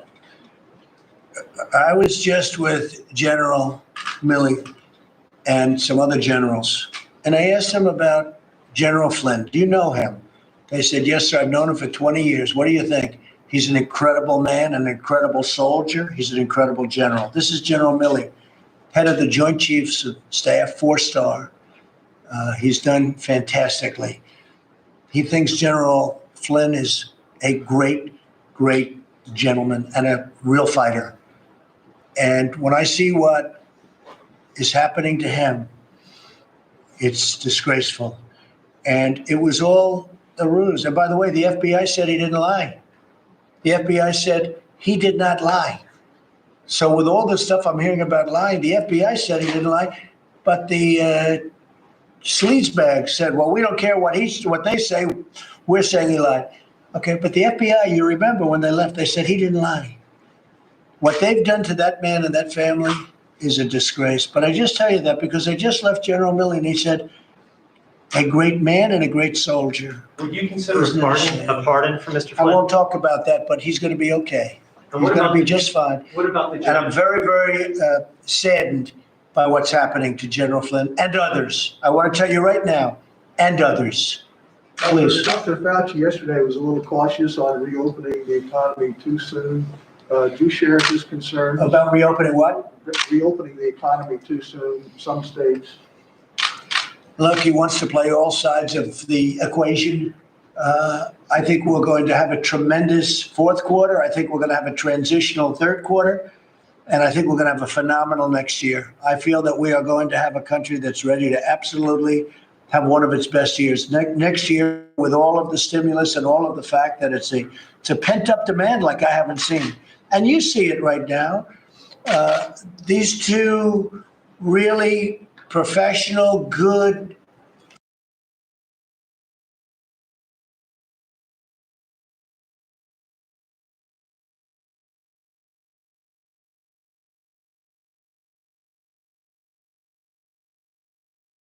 okay?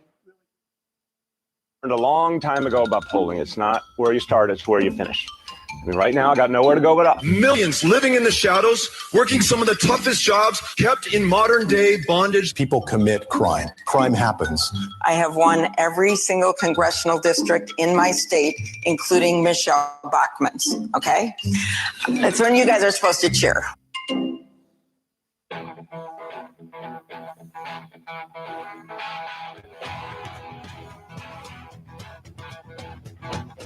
Live from the Matthews Brothers Studios. But we also have to, measure their expectations and say, life's going to be different. We're not going to be filling stadiums.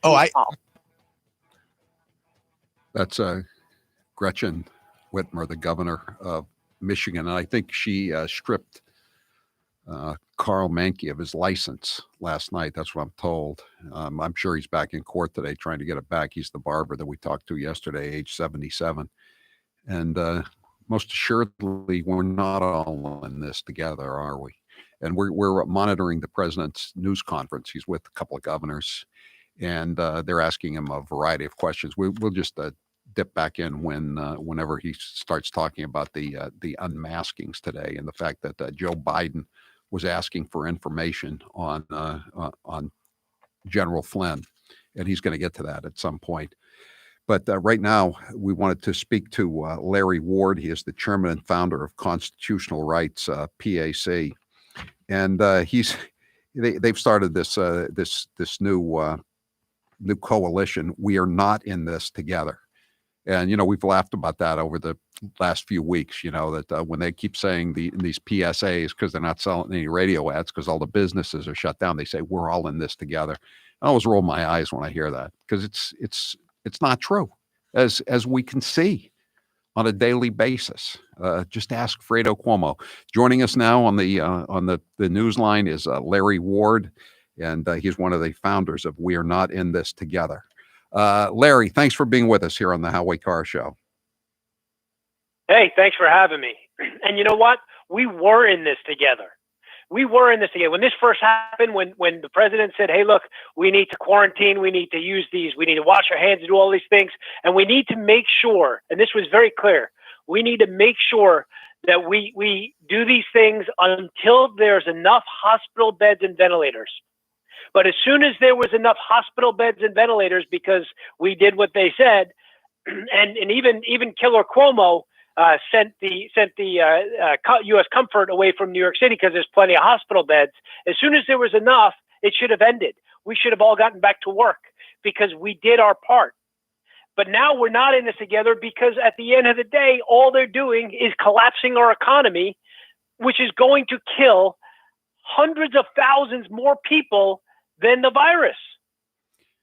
Don't you think, though, that there's a sort of a vested interest among the blue state governors here? You know, I mean, their constituents are not being affected because they're all on state payrolls. They haven't missed any paychecks. It's the petite bourgeoisie, as they used to say, the small business owners, the plumbers, the electricians, the truck drivers. They're the ones who are being crushed, and they're Trump voters. I mean, this is in a way a redistribution of wealth, isn't it? Oh, it's absolutely a redistribution of wealth. And just look at these bills, these bills that the Democrats are trying to, these stimulus bills that they're trying to push. It's all full of, you know, nothing but pork payoffs to their friends and relatives. This is about the ruling class versus the deplorables. That's what this is. That's why we're not in this together. And you know, please go to our website, wearenotinthistogether.com, and look at the video and sign our declaration, because at the end of the day, it's not a petition. We're declaring our rights. We have to get out and work. We have to get out and open our businesses. Do not, please, if you're hearing me, do not wait for permission. You have a right to feed your family. You have a right to go out to work. You have a right to have fun. I mean, I've heard nobody talk about this, but when's the last time you were at a restaurant? Go to the beach. Let's have fun with life. This virus has what, 40,000? The CDC changed their numbers. Now it's down to 40,000 deaths, and 5,000, over 10% of those deaths were from Killer Cuomo's mandate to put COVID patients in a nursing home. And over 40% were in nursing homes, and in some states like Massachusetts, it's over 60%. In some cases, it's over 80% in nursing homes. Rhode Island is 77% of the deaths are in nursing homes. And almost half the counties in the United States have 0 deaths from COVID-19. 0 deaths. And still there, you know, these local rulers and these tyrannical governors are keeping their thumb down on the economy. There was a Bluestone study done in the 80s, and what it said was that for every 1% of unemployment, it equates to 37,000 deaths, strokes, heart attacks, stress-related illnesses, drugs, crime. All of these things are impacted by the economy and by the unemployment. That's why I say they're killing hundreds of thousands of people right now by keeping the economy locked down against a virus that's killed 40,000 in the entire country.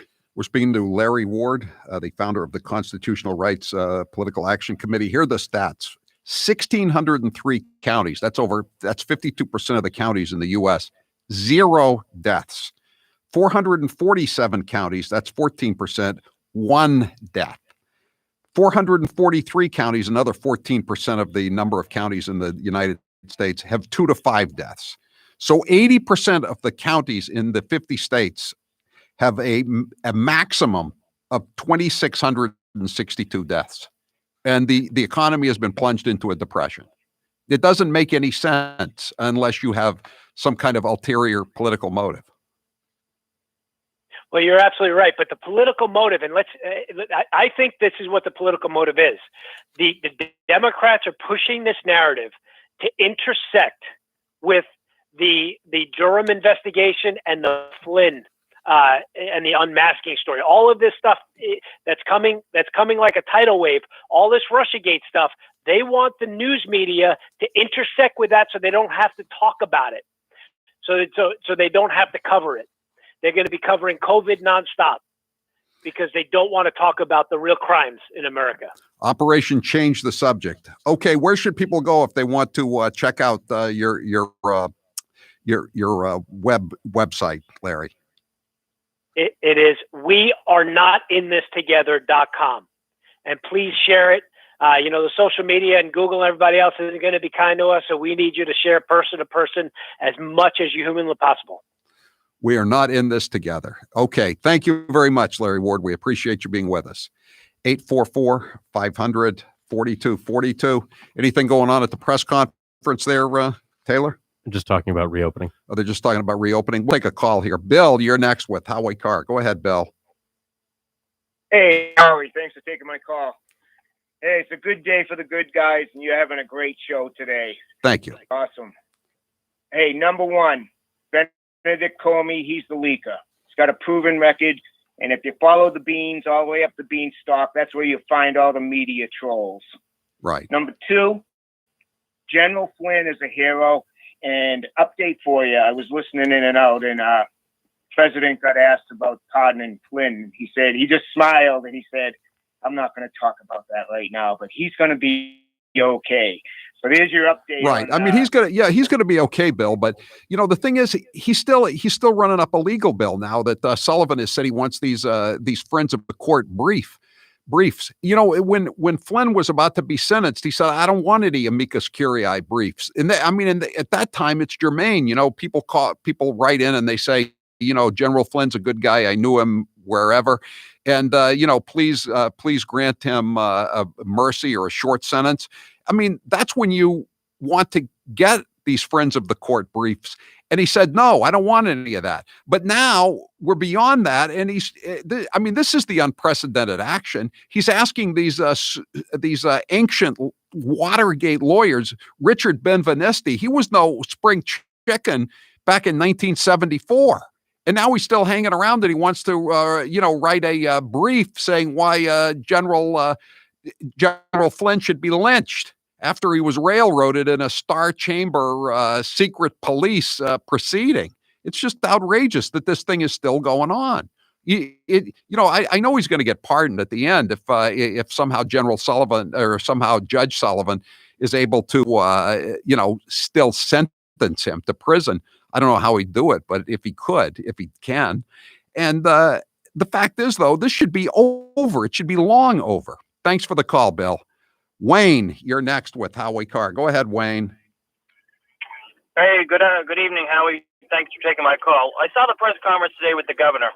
What an absolute disgrace. He just continues to just get in line with the most disgraceful people I've ever seen, Howie.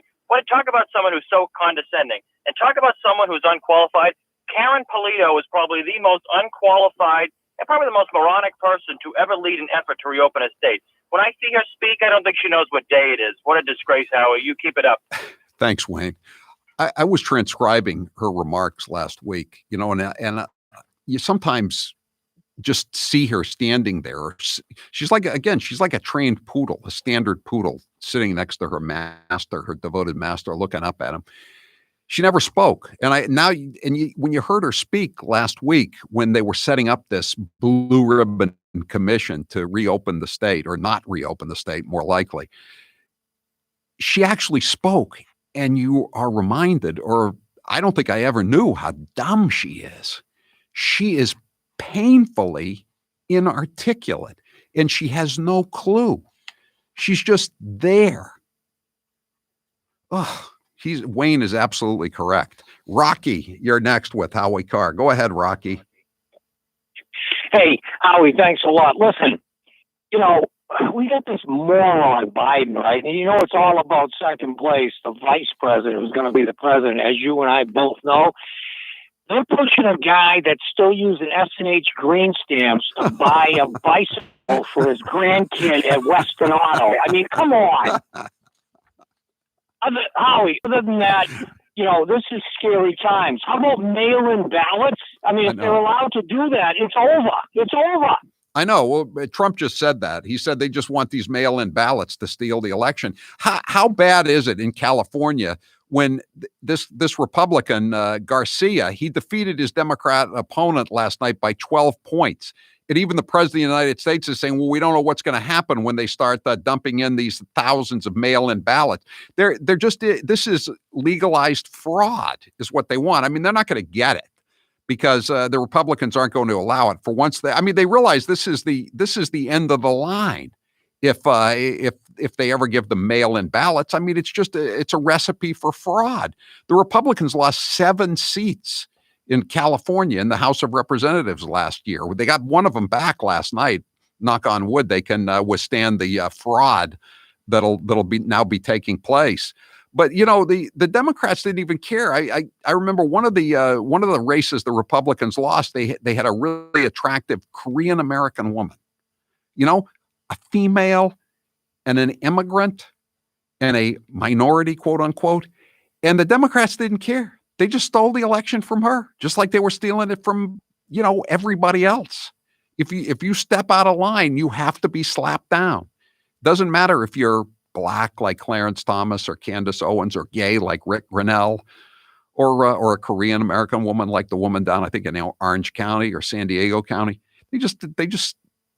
They don't tolerate anybody having any different idea than just statism, deep statism. 844-500-4242. You've been hearing me talk about super beets for a while now, and I'm sure some of you are still thinking, why super beets? You could take it from me. The benefits of super beets are incredible. I take a little bit when I wake up in the morning, even before I have my first cup of coffee. Just take a little teaspoon, put it in a glass of water, stir it up, and drink it right down.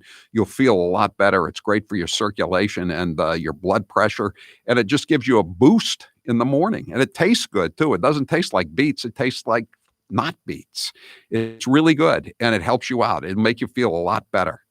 If that doesn't convince you, we can talk about the science behind super beets. Beets have nitrates. Nitrates support better blood flow. Better blood flow equals better energy and efficiency throughout the body, and even supports healthy blood pressure.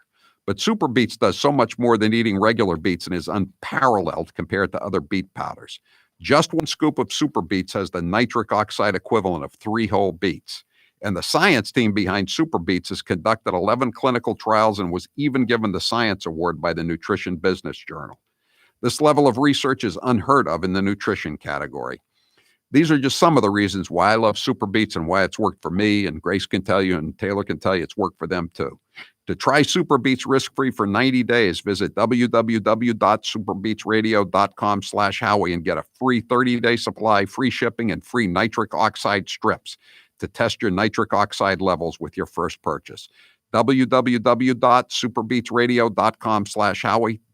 www.superbeetsradio.com/Howie. I'm Howie Carr. He didn't come here to be made sport of. Howie Carr. This hour of the Howie Carr Show is brought to you in part by MD Drip IV Therapy in Dedham, Mass. Go to mddrip.com to book your appointment. Mention Howie at checkout and receive 10% off. mddrip.com. There are plenty of differences between Trump and the Democrats running for 2020, but the main one is Trump's pretty funny. Take a listen. What advice would you give to the 25-year-old Donald Trump knowing what you know today? Don't run for president. I'm not a drinker. I can honestly say I never had a beer in my life, okay? It's one of my only good traits. I don't drink. Whenever they're looking for something good, I say, I never had a glass of alcohol. I've never had alcohol. Can you imagine if I had? What a mess I'd be. I'd be the world's worst. Other countries, big countries, India and others, we had to pay because they considered them a growing country. They were a growing country. I said, what are we? Are we allowed to grow too? Okay. No, are we allowed to grow? I try like hell to hide that bald spot, folks. I work harder. Doesn't look bad. Hey, we're hanging in. I should have saved the Pocahontas thing for another year because I've destroyed her political career and now I won't get a chance to run against her, and I would have loved it. I don't want to knock out all of the good stuff and end up with somebody that's actually got talent. That would be terrible. John, what happened at Perfect Smiles when you went? The initial consultation was easy. In the past, they just hand me a clipboard to fill out the forms, but that's not how I worked at Perfect Smiles. What was nice was it was a true consultation. They asked me my medical history or what I wanted to get out of the treatment plan. For me, I lived with TMJ. I'd literally have to crack my jaw throughout the day to relieve the pressure. I'd get headaches throughout the day. I'd be in pain. When I was at Perfect Smiles, they asked me what I wanted to get out of the treatment. As a joke, I just said, geez, I'd love you to be able to fix my TMJ. And I was surprised because Dr. Houghton specializes in working with patients like me that have TMJ. What were the results of visiting Dr. Houghton at Perfect Smiles? Not only did I walk out of that office with a perfect smile, but he fixed my TMJ. It was a life-changing event. People tell me now that my smile's amazing. People would say, geez, John, your teeth look so great. I never realized my teeth looked so bad before. Now I take a look at the before and after pictures and I'm amazed. Go to Perfect Smiles in Nashua, New Hampshire, or visit their website, perfectsmiles.com. There are plenty of differences between Trump and the Democrats running for 2020, but the main one is Trump's pretty funny. Take a listen. What advice would you give to the 25-year-old Donald Trump knowing what you know today? Don't run for president. not a drinker. I can honestly say I never had a beer in my life, okay? It's one of my only good traits. I don't drink. Whenever they're looking for something good, I say, I never had a glass of alcohol. I've never had alcohol. Can you imagine if I had? What a mess I'd be. I'd be the world's worst. Other countries, big countries, India and others, we had to pay because they considered them a growing country. They were a growing country. So what are we? Are we allowed to grow too? Okay. No, are we allowed to grow? I try like hell to hide that bald spot, folks. I work harder. Doesn't look bad. Hey, we're hanging in. I should have saved the Pocahontas thing for another year because I've destroyed her political career and now I won't get a chance to run against her and I would have loved it. I don't want to knock out all of the good stuff and end up with somebody that's actually got talent. That would be terrible.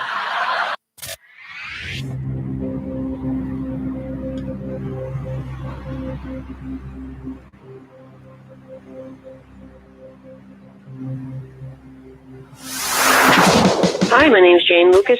We can take a little bit of this conference if you want. Okay, I'm sure. Hi, I'm Angela from Brewster on the Cape, and this is the one and the only Howie Carr Show. 844-500-4242. Let's take a little bit more of the president's press conference in Washington. It's live. With the seats, but the airline industry is in good shape. We've been able to save the airline industry, which would have been devastating if that happened. So they're in good shape. Thank you very much. Thank you. Thanks, Brett. Thank you. Thank you, sir. Thank you. That's it. That's it. We just caught the very end of it. Did he say anything about Flynn? About the unmaskings, Taylor? Yeah, we're working on getting that. This press conference was a meeting with the governors on reopening. And right. He briefly took some questions, so we'll get that for the 6 o'clock hour. Okay. By the way, as soon as the unmasking was released, the documents from Rick Grinnell, they were one of the first people to post them was Catherine Herridge, formerly of Fox, now of CBS. She's the one who did the interview with Bill Barr last week. So she just posted it. That's what a reporter does, right? So the head of Biden's rapid response team, again, a very flamboyant looking gentleman, says, "Scoop. Catherine Herridge is a partisan right-wing hack who is a regular conduit for conservative media manipulation ploys because she agrees to publicize things before contacting the target to ask for comment." Well, it's rather hysterical response, wouldn't you say? But so he deleted it. He immediately deleted that response because, I mean, could you be more in the satchel than CBS? I mean, again, CBS is the network that was using video from Italy to show how crowded the hospitals were in New York, and they kept using it repeatedly. Remember that? And going all the way back to Texas Air National Guard and Dan Rather, and you know how corrupt 60 Minutes is all the way through, not just Texas Air National Guard. And the president of CBS News used to be the brother of Ben Rhodes. So I mean, you couldn't be more in the satchel to the Democrat Party than CBS News, and Biden's rapid response guy was just out of control. Just even thinking about them posting the fact that Joe Biden was one of the recipients of the unmasking of General Flynn. I'm told too that the Republican candidate in Southern California who had the election stolen from her, one of several, was a Cambodian American, not a Korean American. I'm sorry about that. I forgot. But the point, you see the point. It doesn't matter if you check the several boxes for the Democrats. If you don't check the box of being on the plantation, then you have to be terminated with extreme prejudice in a political sense, as they used to say. When we come back, we're going to talk about reopening the Commonwealth of Massachusetts and a new organization that's involved in that. And I would love to be able to open everything up tomorrow. That would be an incredibly irresponsible thing to do. Wow. Someday I hope to be as much of an adult as Tal Duvall, Charlie Parker. 844-500-4242. I'm Howie Carr.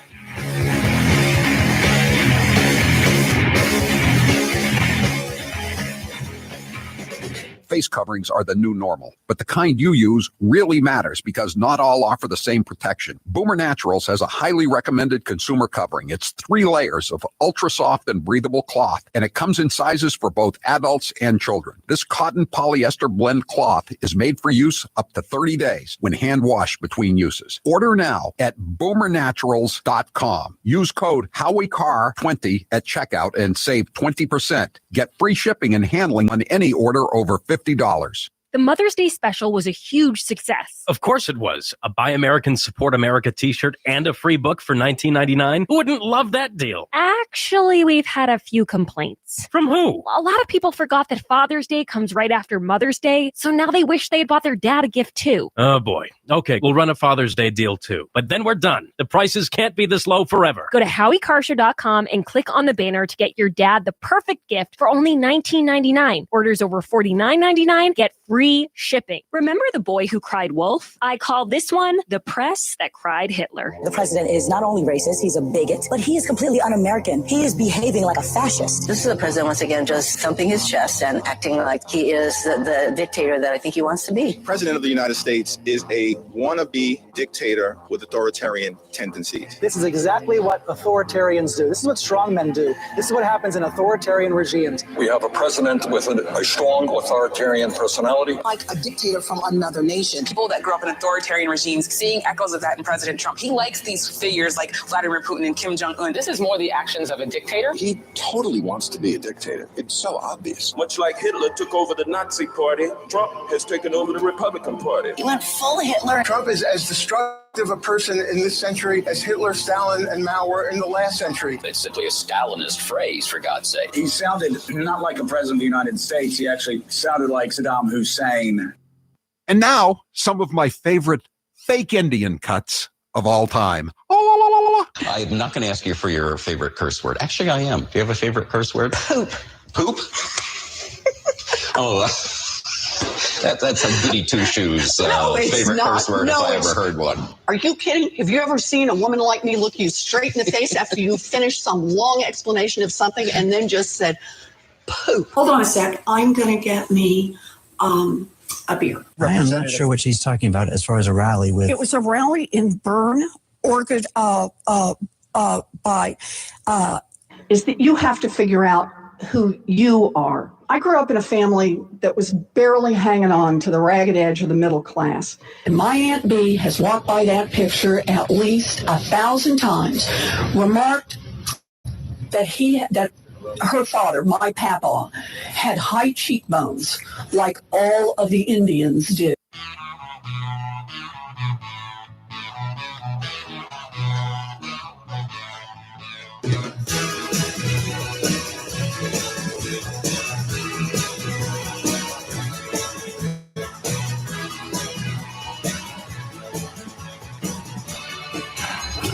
You're listening to the Howie Carr Show. I'm here with Dr. Bruce Houghton from Perfect Smiles in Nashua, New Hampshire. You get a lot of patients, I'm sure, who are apprehensive about veneers. What are some of the questions and fears you get when you're dealing with new patients? Some people think they could look too fake, but true cosmetic dentistry is incredibly detail-oriented. So we put a lot of time and effort into individualizing how the smile looks, and we really make them look natural, but very, very pleasant. You know, people are concerned. They wonder, I got my teeth. Do I really want to put caps on? Exactly. Yeah, they think they'll have that Hollywood look or fake look, but the technology that we have available and the artistry that we can create now really makes things so natural that most people, in fact, most dentists are just surprised that we can create what we can create nowadays. Everyone is different. Everyone has different facial dimensions, different bone structure, and we do everything we can to individualize treatment because there is no one perfect smile. It is your perfect smile. Dr. Houghton, where can people find you? So you can find us at perfectsmiles.com or call 844-A-PERFECT-SMILE, 844-A-PERFECT-SMILE. The coronavirus has made our lives unpredictable, but one thing you can always count on, the White House press corps will always ask President Trump ridiculous questions. Question, Mr. President, should Americans have to decide between staying healthy and going back to work? Hey, just checking on oil again today. I was wondering. Oil? Yeah. Where is it today? Well, I was wondering if you. No, where's the price? For the price? I'm not sure, to be honest. How can you ask a question when you don't know the price? I'll look it up for you. Okay, let me do something else. When you say the Americans who are scared, though, I guess nearly 200 dead, 14,000 who are sick, millions, as you witnessed, who are scared right now. What do you say to Americans who are watching you right now who are scared? Well, where did he come from, the Inspector General? What's his name? It came from the Inspector General what's his name? report. I don't know his name. Some of your allies have been bashing these doctors. Would you tell them to cut it out?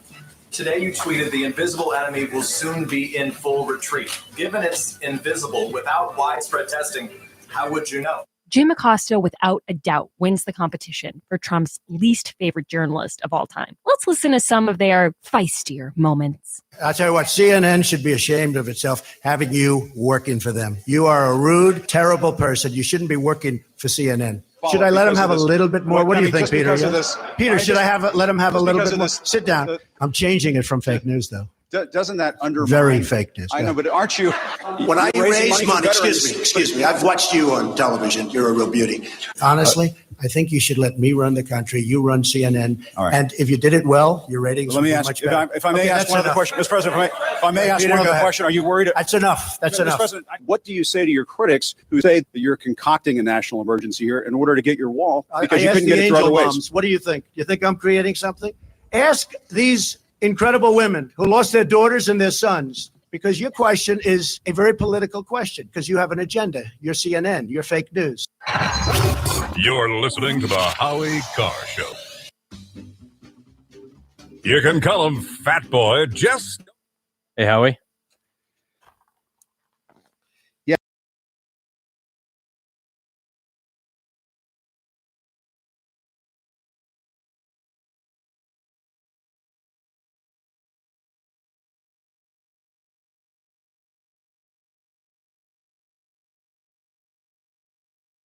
So they can see their savage Muslim terrorist kinsman sentenced to death. But the president of the United States of America can't be allowed to speak before Parliament because he's such a terrible barbarian, as opposed to the dictator of Red China. And I'm going to call it Red China.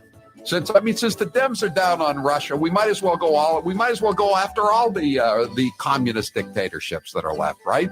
Russia isn't even a communist dictatorship; it's just authoritarian now. But let's call it Red China.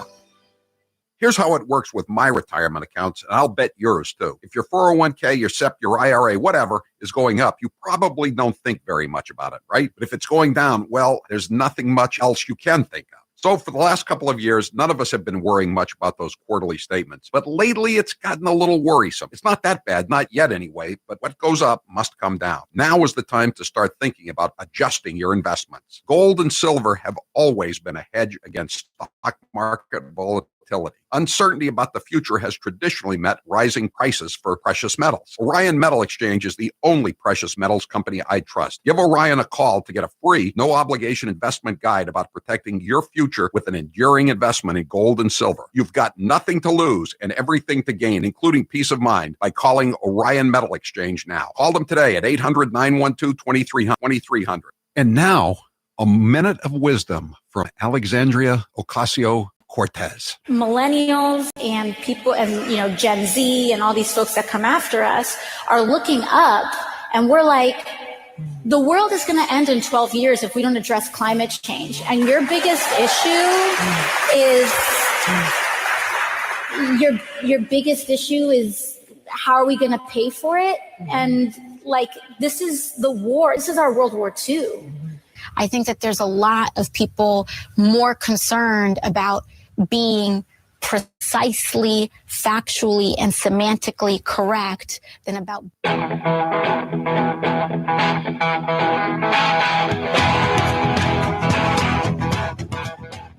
Better strap yourself in. It's time for the Howie Carr Show. During the program, we aired a soundbite from a CBS News interview with the Attorney General, Bill Barr. History's written by the winners, so it largely depends on who's writing the history. He didn't make the case that he was upholding the rule of law. Now, we did not edit that out. That was not our edit. We didn't include it because we only saw the shorter of 2 clips that CBS did air. And had I seen that part of the interview, I would not have framed the conversation the way I did. And I obviously I'm very sorry for that mistake. Well, that's not much of an apology, but I'll take it. Live from the Matthews Brothers Studios. So disappointing to look at what we're seeing from right-wing media these days, where there's such an obsession with the deep state and these revelations about the Russia probe. The real Russia story, Russia probe, the ongoing Russia probe, Russia investigation. But Mueller and the Russia probe, Russia. Obsessed? Who's obsessed? Who's your captain? Howie Carr. You can see many people out there with masks on, which gives me some degree of comfort. People should not be walking around with masks. There's no reason to be walking around with a mask. I don't think we should ever shake hands ever again. Just forget about shaking hands. We don't need to shake hands. Given what we're going through and maybe forever, nobody should be shaking hands. And I mean that. No one should be shaking hands. Level of the interaction that you want to have. If you want to go a little bit more intimate, well, then that's your choice regarding a risk. You are a walking contradiction, and I find that rather fascinating. Unchained and unstoppable. We also have to, measure their expectations and say, life's going to be different.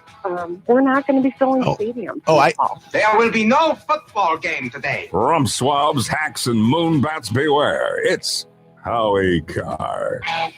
That woman, that's Gretchen Whitmer, the governor of Michigan. She did strip Karl Manke of his barber's license. And one of the things that she said she was stripping him of the license was because he had violated the temporary restraining order against him. Of course, the judge had refused to issue the temporary restraining order, but this is what happens in a police state. And Karl Manke said, "What are they going to do, arrest me? I'm 77 years old. I got one foot in the grave and the other on a banana peel." He still has a good sense of humor. And she's saying, these are not helpful hints. They're not optional. These are not a suggestion. Talk about out of control. That's Michigan. Now let's go back to Massachusetts, where the restaurants remain closed, except for takeout and that sort of thing, occasionally. And so today, a group of restaurant owners, Massachusetts Restaurant and Job Group, has sent an open letter to Governor Tal Duvall, Lieutenant Governor Pay-to-Play Polito, and all Massachusetts representatives and senators.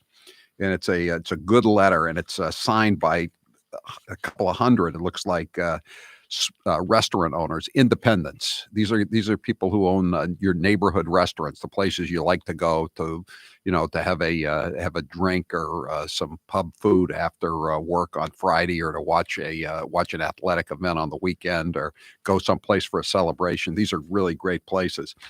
And joining us now to talk about they want to get restaurants open legally and safely on May 19th, the day that would be next Tuesday, the day after the Blue Ribbon Commission comes back with its alleged report, provided virus hospitalizations aren't rising. And joining us now is Eric Heinz, and he owns several really, really good restaurants, he and his family, on the South Shore, including Precinct 10 in Weymouth, where we had a really great event last year with, I think, over 400 people show up. But his group also has stockholders, Bay Point and 42 North, in addition to Precinct 10. Eric Heinz, thanks for being with us here on the Howie Carr Show. Thank you, Howie. I really appreciate you having me on. So what is tell us what you and your people are looking for here, and what you think you bring to the table to get the leadership of the state political establishment to agree to let everybody come back to work. Yeah, it's just been a growing level of uncertainty and frustration with restaurant owners. There are 15,000 restaurants in Massachusetts, and we need to budget and schedule and build up inventory. And listen, I know the governor and everyone, all the other powers that be, have a lot on their plate right now, but it just seems like to me that the restaurant industry was kind of just from my point of view, being forgotten a little bit. And where this industry is such a huge employer of citizens of Massachusetts and nationally, and we drive a massive amount of revenue, not only to the state, but nationally as well. And we just need to get open and save restaurants and save jobs, and we know we can do it safely. And our point is that we're absolutely safer than a Walmart, a national corporation where, those people don't even live in our communities. And I'm looking out the window right now at people pouring into a liquor store. I'm literally looking at it right now. And we are the safest industry that there is. I mean, surprise health inspections, fire inspections, building inspections, food handling certification. We can do this the right way and as the governor wants and be safe. And, we're in the hospitality business. And by nature, we take care of people. And we just need the chance to reopen to save the 300,000 restaurant jobs in this state. And we know we can do it the right way with public safety in mind, but, we got to do it before it's too late. And, I dare say, and I hadn't thought about this, Eric, but I'll bet your restaurants, any of them, bring in more tax revenue to the state through sales tax and income tax to your employees than that liquor store that you're looking at right now. There's no question about it. We're a massive driver of revenue for the state and a huge employer. And, not only do we employ 300,000 people as a restaurant community in this state, but we employ many of the most vulnerable members of our society, whether it's a single mom or somebody who's juggling 3 jobs. And these are great, great people, and they're all struggling right now. And I just want to be clear. I'm not trying to sacrifice public safety. We absolutely have that as our paramount concern. But if a big box store like a Walmart or a Target or a Lowe's can open and a liquor store can open, we can do the same thing with parameters. So we need guidance. We need targets to shoot for. We need dates, a time, phases.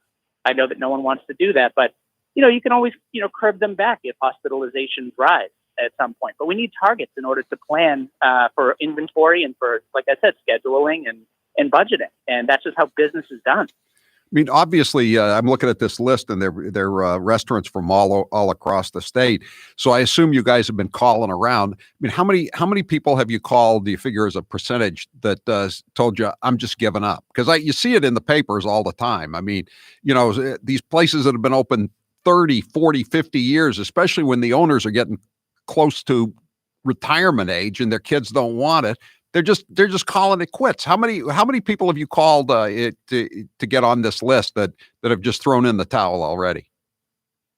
I'll tell you the real answer. We haven't called a lot, and the reason why is because they called us. We reached out to some of the local restaurants in our community.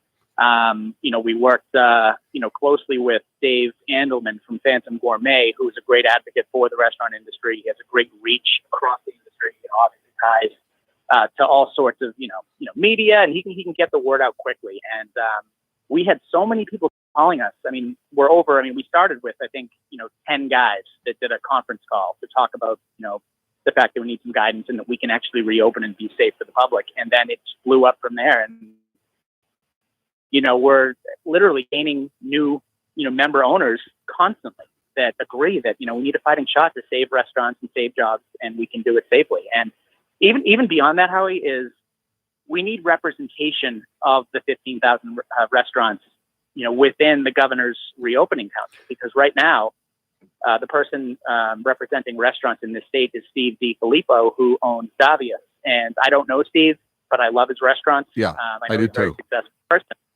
But that being said, I find it hard to believe that he represents individually as one person the interests of 15,000 restaurants in the state. And I'm only asking in our group, the Restaurant and Jobs Coalition, the group, we're only asking for a voice in the room and a seat at the table to, better represent the 15,000 restaurants that are in all corners of the state, and in lieu of just one person. And again, this is not a knock on Steve DiFilippo whatsoever. It's just that, everyone has to be represented so that when we reopen, we don't all financially die and crash. What is there anything the listeners can do to help you guys out? Because I know, I just recognized a number of these names, and of course I know Precinct 10. That was one of the best events we ever had in the Howie Carr show. And it's just a shame that you've been shut down all this time, and that there's no end in sight. How can people try to help you out? Is there some website they can go to and sign a petition or anything like that?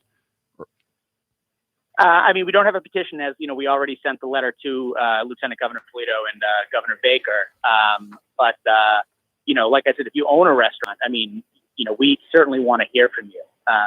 We do have a website, and you know what? I don't even know what it is because it was just created today, just out of a sense of urgency. Okay, I tell you what. Call Eric Heinz from Precinct 10, Stockholders Bay Point, 42 North. Call back Grace, and she'll take it, and we'll tweet it out. So if you're a restaurant owner, I'll send you.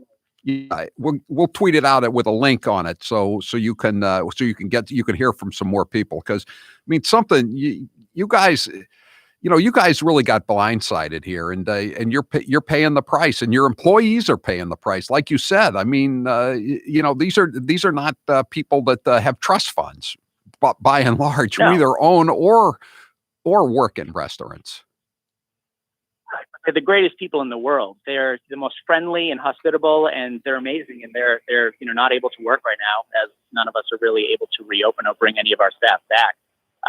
And the only reason why I'm willing to talk about this and be so vocal is because I know that restaurants, we're safe by nature just because we're so highly regulated, and certainly more so than a liquor store or a huge box store. We can do this, but we just need a little help from Governor Baker and Karen Polito and the reopening council. And again, it's no knock on them either. I realize that they have a lot to deal with, and we're not the only industry out there, but we're volunteering to offer additional insight into how to do this. I mean, we're the experts in this, in how to operate restaurants. And we just want to be an additional voice in the room beyond, Steve DiFilippo. We can work with him to do it. I understand. I know exactly what you mean. And again, that's no knock on Davio's. It's a great restaurant. No, not at all.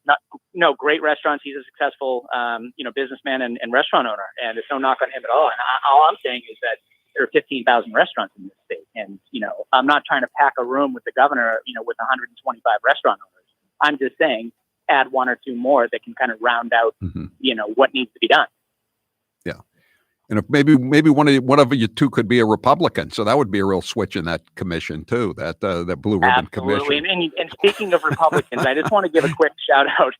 Speaking of Republicans, I want to give a quick shout out to someone who's really, really, really helped us to get this off the ground, from behind closed doors. And it's State Rep Allison Sullivan from Abington. And she's been amazing at helping us to get the letter directly to Lieutenant Governor Polito. I mean, we sent the letter to Allison, who brought it to Lieutenant Governor Polito, and she called us within a half hour. Yeah. She's doing a great job. She's a freshman rep. She took Jeff Deal's seat. She's the daughter of Mike Sullivan, the former U.S. attorney and the district attorney of Plymouth County. She's doing a fantastic job. Listen, Erica, again, she really is, and it's an amazing family. And I just wanted to acknowledge her, and there are other people behind the scenes. State Senator Patrick O'Connor down here is doing a great job. Mayor Hedlund in Weymouth. I mean, a lot of guys that are, really sticking their neck out to look out for the best interest of 300,000 people. Hey, Mayor Hedlund, he should be on your list, right? He said he would be. Honestly, he owns a place. He owns a licensed establishment. He should be on. I'm sure he's on your side. Anyway, Eric Heinz, I hope we can do something with you when this whole thing is over again. Because, like I said, we had a really great time down at Precinct 10.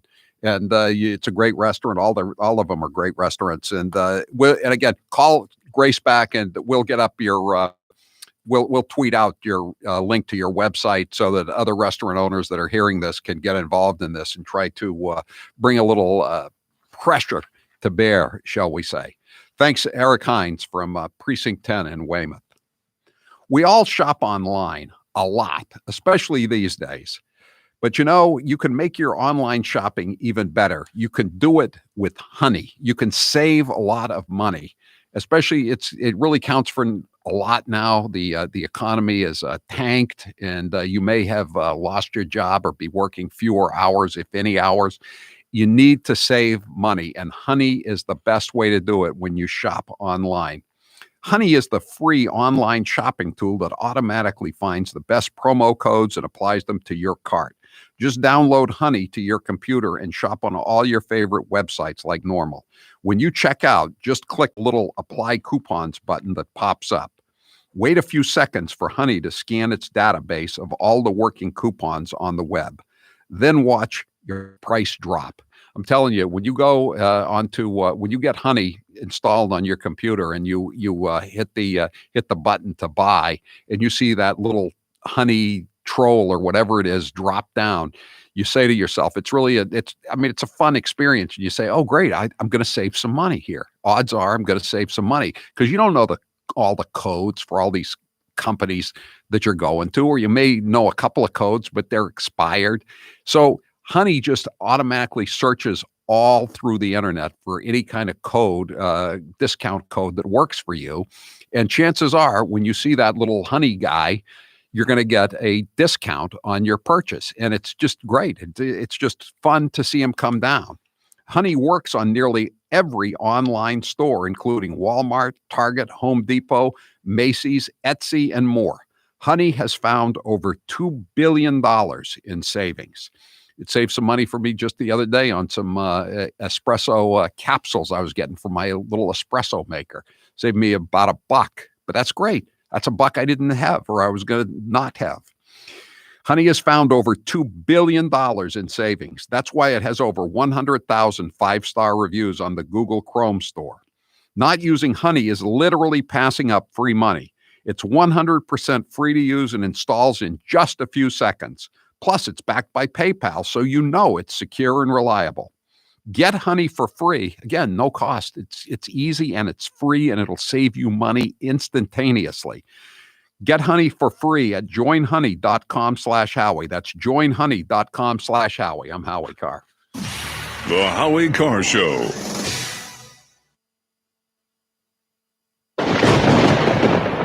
And now, an interview with the Emperor of Hate, Howie Carr. How did you come up with the name BB? My first producer and I both had steady girlfriends, or we were married or whatever. And BB was always saying that we were whipped. You know what I mean? Finally, I said, you don't even have a girlfriend. I've never seen you with a female. As a matter of fact, I don't think you have ever had sex. You are just a virgin boy. Taylor. What is your biggest fear?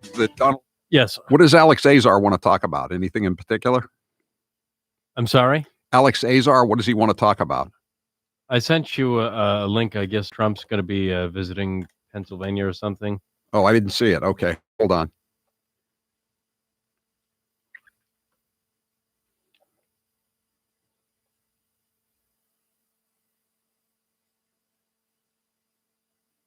But I said you'd want to talk about reopening and probably what the new normal means. If right, he has no, any that's a good insight one. what that might mean. That's a good one. Yeah. Let's see. I'm just looking here. I don't see it. When did you send it? I'll send it to you again. Hold on. Okay, send it to McKay.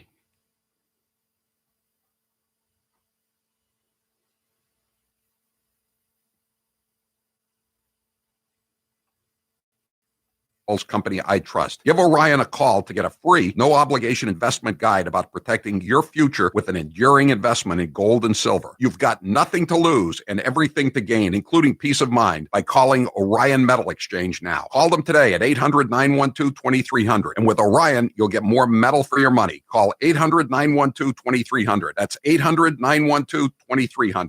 Joe Biden might be running for president in 2020, so we should play some of his greatest hits. Barack and I finally reduced the disparity in sentencing, which we've been fighting to eliminate, in crack cocaine versus powder cocaine. Correct. It was a big mistake when it was made. We thought, we were told by the experts that crack, you never go back.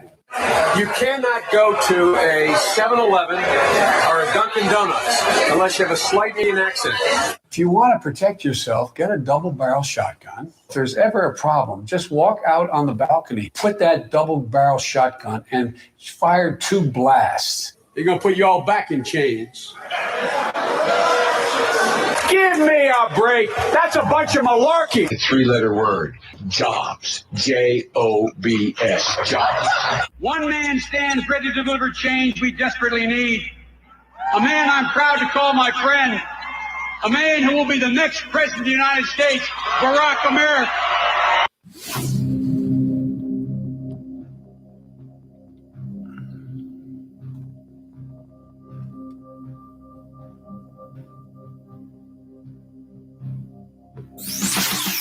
This is is Alex from East Bridgewater, Mass. This is Ann in Saco, Maine. This is John Zuko from Hampton, Mass. And this is the Howie Carr Show. Today's poll question is brought to you by Honey, the easiest way to find the biggest discounts online. It really works for me, Charlotte, Grace, the mailroom manager. It's free to use and will have you saving money in minutes. Download Honey today for free at joinhoney.com/Howie. That's joinhoney.com/Howie. Taylor, what's the poll question? What are the results thus far? Should Governor Charlie Baker return the $52,000 in campaign contributions he received from nursing homes? Most assuredly. 64% say yes. All right.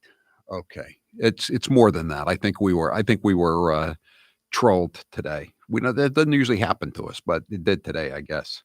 I guess his essential state workers, not all of whom aren't working, were texting in or voting in the poll. Here's one from a golf course owner. As a golf course, restaurant, and function facility, I could go on and on with these ridiculous restrictions like we are the bastard child of business. You can grab a gas pump all day long, but you can't drive a golf cart, use cash, have to stay in your car till tea time, and the list goes on. And then he says, it's finally dawned on me that the medical community and the Democrats have accomplished what Al-Qaeda couldn't do after 9/11, put the fear into America to work, socialize, and all that goes with it into living the American dream.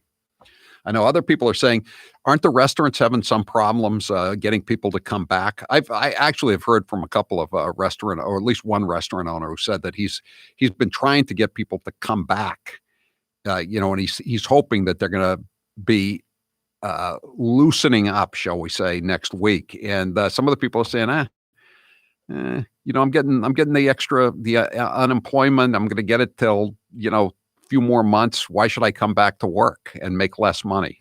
I think that's happening in several industries, but I don't know. I support these guys. They work really hard. These restaurant owners, golf course, everybody, they got to get back to work.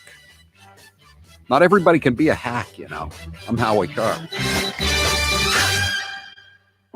We here at Matthews Brothers are just as anxious as the next fella to get back out into society. Not that we didn't enjoy all that quality family time over the past few weeks, all 5,301,672 seconds of it. And it was fun putting on a mask before going into the bank and the liquor store. And we really enjoyed calling window companies and begging for a salesman to come on out. And while the past few weeks may have given us a pretty good idea of what eternity will feel like, it also made us realize how precious and fragile our freedoms can be. It made us realize that although we were all in the same storm, we were not all in the same boat. And we realized that every job is essential, no matter what the government may think. Our thanks to everyone whose personal sacrifices helped us weather this storm, and especially to the men and women of Matthews Brothers, who stood shoulder to socially distant shoulder as they continued their mission of providing consistently superior customer service. You can see the results of their relentless passion for making wicked awesome windows and doors, but only at better lumberyards and window professionals, or on the web at MatthewsBrothers.com. Matthews Brothers with one T, America's oldest window manufacturer. He is the youngest senator that is going to be running. In his video, he also mentioned he's the only senator that lives in the inner city, and he's an unmarried vegan. So a lot of very unique qualities Cory Booker brings to the table, Kate. Now, I appreciate the comments of my colleagues. This is about the closest I'll probably ever have in my life to an I am Spartacus moment. I am Spartacus. I am Spartacus. Joey, you like movies about gladiators? Have you ever had an LGBTQ law clerk? I've not been a judge, so I don't have any law clerks. Someone working for you. I'm to be honest, I don't know the sexual orientation of my staff. When Dick Durbin called me, I had tears of rage when I heard about this experience in that meeting. And for you not to feel that hurt, tears of rage. Would you just stop being so dramatic? I'm a big believer that if this country hasn't broken your heart, then you don't love her enough.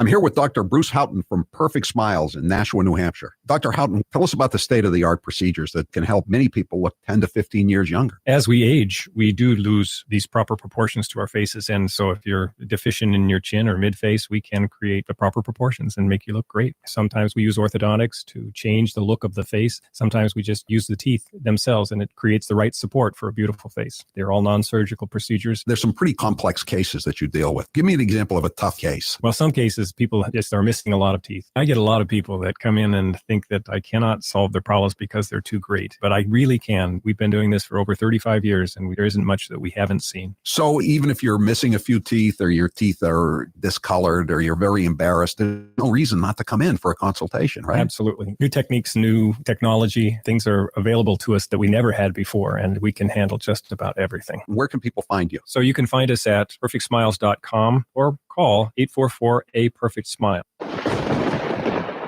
And now, an interview with the Emperor of Hate, Howie Carr. Is Kennedy Babylon 2 your last book? No, if I think of another topic for a book I want to write, I'll go for it. But I think it's the last of my Kennedy Babylon series. I made Kennedy Babylon 2 kind of long because I wanted to get everything in there. Now there's other stuff I could write about, but I'm Kennedy now. Since having the sleeve operation, do you miss not eating big meals? No, I don't. I can still eat what I used to eat. I just can't eat as much. I'm now very surprised how much I used to eat. I'm surprised at how much people I eat with consume. It's just hard to believe that I used to eat that much, but no, it's not a problem. How is Mr. Gooner since Pearl's passing? Mr. Gooner is drowning his sorrows in food. What is the most trouble you ever got into as a kid? My father was giving me grief one time up at Moosehead Lake in Maine, and I threw a rock at him. He didn't much like that. And now, another minute of Madam Speaker, Nancy Pelosi. But again, don't you have these wings, AOC and her group on one side? That's like 5 people. They would say, play games, and then they'd say, open sesame, except we don't say sesame, we say open Biden. But no, I because we are not. We have the number is growing. We have 91 women. There are 115 women in Congress, 116. 15 are Republican, 91 are Democrats. I happen to be a manifestation of the women power that is coming forth now, but only one manifestation. It was like getting kicked in the back by a mule constantly. It was physical. It was so unbelievable. The Times found Lincoln. Not to be presumptuous to put ourselves in those categories, but the Times have found us.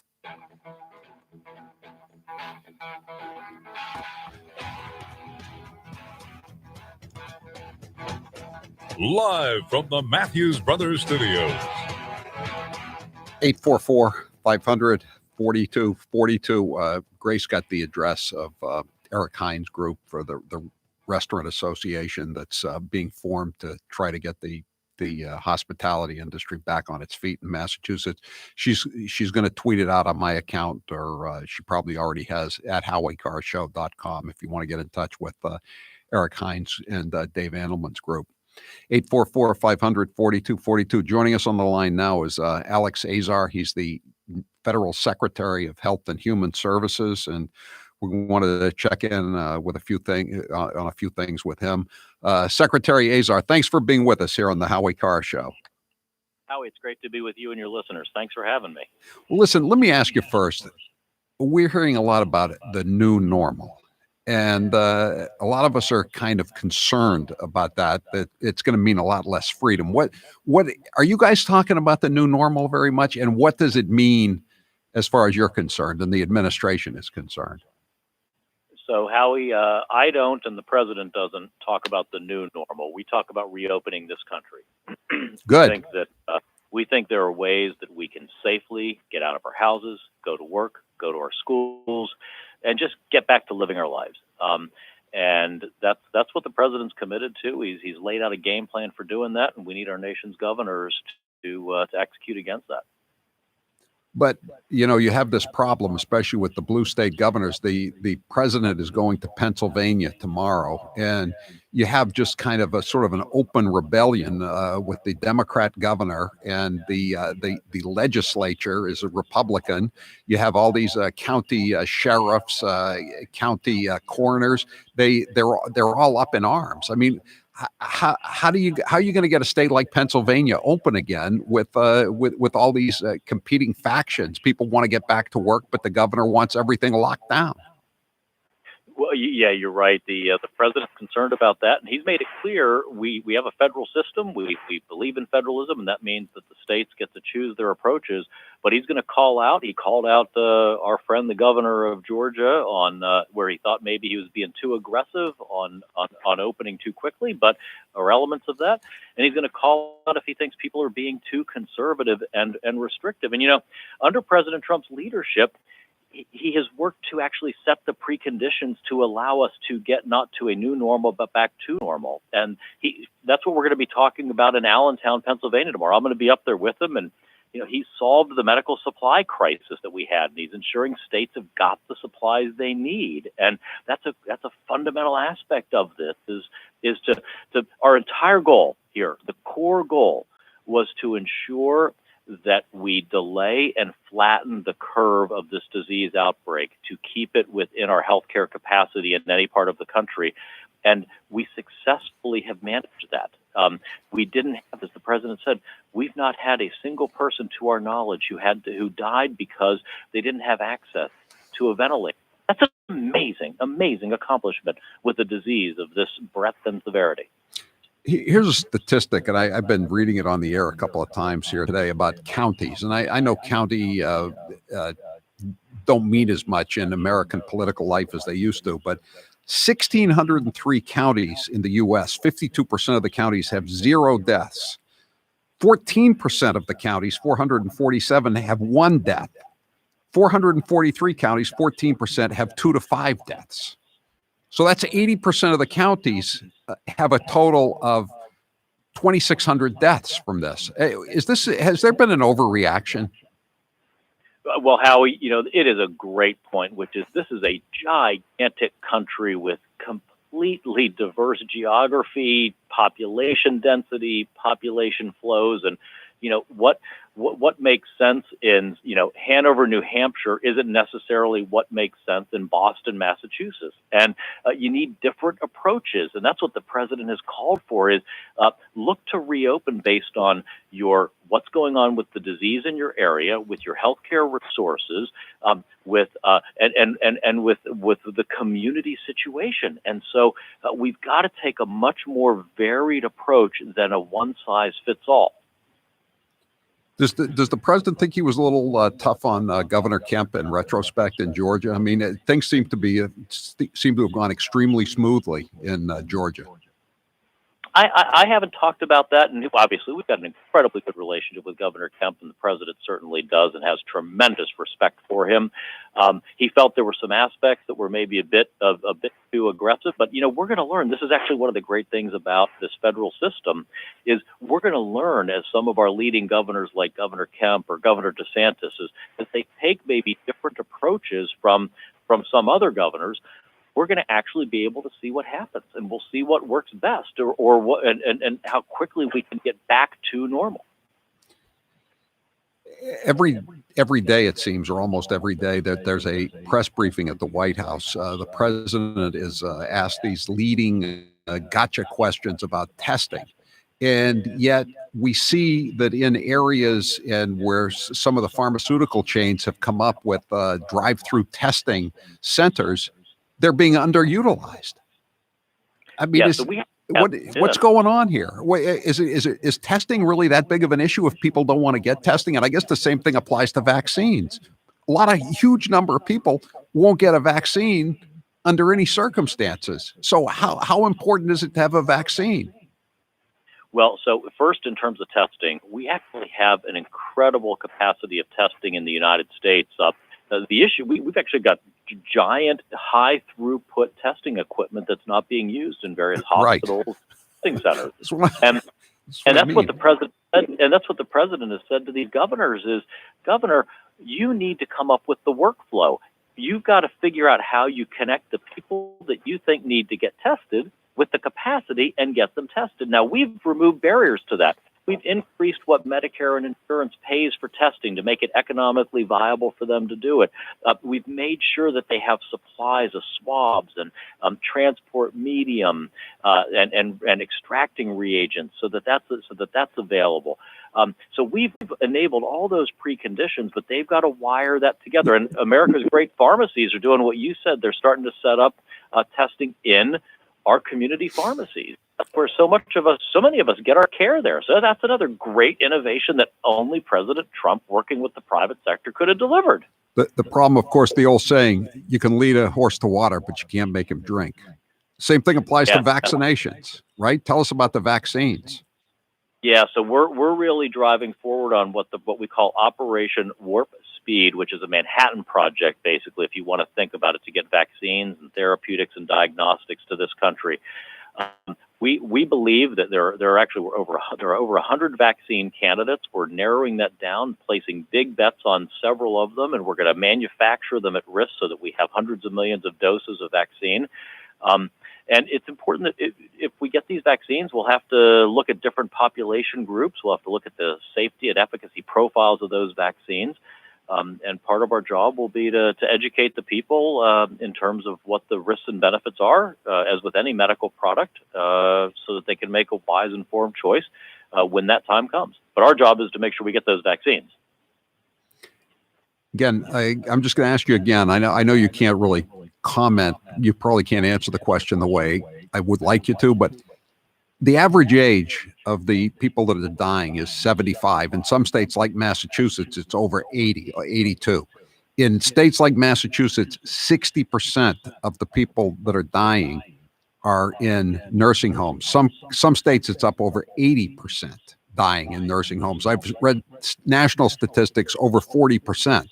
I mean, is it really necessary, given the age group and the fact that most or a huge percentage of the deaths are coming in nursing homes? Is it really necessary to have this kind of national or state by state lockdown continue?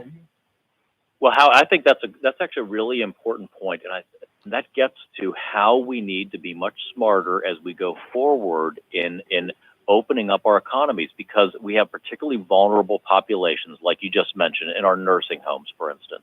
How do we protect them? Can we help ring fence them? One of the steps we're taking is make sure that all the staff and all nursing home residents are tested. So, for instance, if you test every nursing home resident, and then you know they don't have the case, and then you have a regular testing protocol for individual and screening and testing for the staff that are coming in or visitors, you can really quite effectively try to protect those individuals while the rest of the economy gets up and running and functioning in a much more normal way. And that's part of smart reopening that's very titrated. It focuses on the individual. You know, I like to give the example, if I were, 75 years old and I happen to be working at Google around a bunch of 25-year-olds, maybe the burden's on me to make sure that, that I assess how do I protect myself instead of just the entire operation being shut down because I'm particularly more at risk. Now, individuals have to think about this because it's not just 75-year-olds.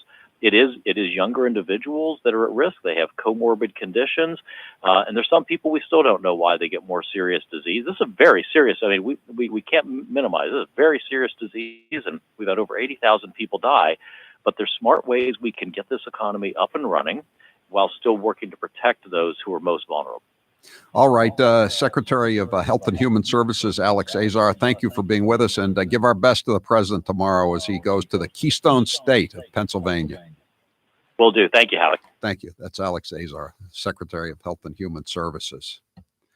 Everyone needs a great pair of wireless earbuds. You've been listening to me talk about how great it is, and Grace talks about it. You don't have to listen to your spouse or your significant other's entertainment. But I just got a text from Bruce from the Mets. He ordered the Raycon earbuds, and he said he's really enjoying it. He's a rock music fan, so when he's not listening to the Howie Carr show, he's listening to rock music, and he's really happy too. He had an earlier pair of earbuds, but they had those dangling wires, and that's right. That's right. Bruce from the Mets. He's got to be hip just like everybody else, right, Grace? You have to be hip. And I just want to say that we're getting a new shipment of t-shirts in tomorrow. And I'm going to put my Raycons in, Howie. I'm going to listen to some true crime podcasts, and I'm going to fold like it's nobody's business. And Jared won't have to hear all my creepy crime stories about women who kill their husbands. See, it's a win-win. See, it's not only you don't only use them at home. If you're still working, you don't have to bother your coworkers. You know, some stuff you do, you don't need to have a lot of interaction with anybody, and so you want to stay occupied. And the Raycon earbuds come in so handy. You already know Raycon earbuds start at about half the price of other premium wireless earbuds on the market, and they sound just as amazing as the other top audio brands you know. Their newest model, the everyday E25 earbuds, that's what Grace will be wearing tomorrow, that's what Bruce from the Mets got, are their best ones yet, with 6 hours of playtime, seamless Bluetooth pairing, more bass, and a more compact design that gives you a nice noise-isolating fit. Raycon's wireless earbuds are so comfortable, perfect for conference calls, video chats, or binging podcasts. And as we said earlier, Raycon earbuds are both stylish and discreet. No dangling wires or stems. You got to be hep. Still got to be hep, even with coronavirus. Get 15% off your order at buyraycon.com/Howie. That's buyraycon.com/Howie for 15% off Raycon wireless earbuds. Buyraycon.com/Howie. I'm Howie Carr.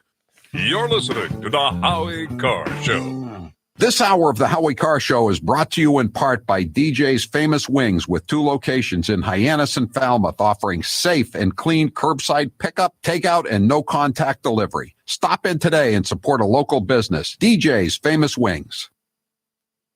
They're outlandish, they're outrageous, and they're hypocrites. They're the women of The View. Bernie was so menschy in that moment, like a real guy. I actually am aroused by him. Timothy McVeigh was a Christian. Just saying. Hitler was a Christian. Well, he didn't like the Catholics. Trump needs to be medicated and hospitalized at this point, or he is going to just kill all of us. I mean, do we have to wait till the hammer and sickle is on the American flag before we stand up to this guy?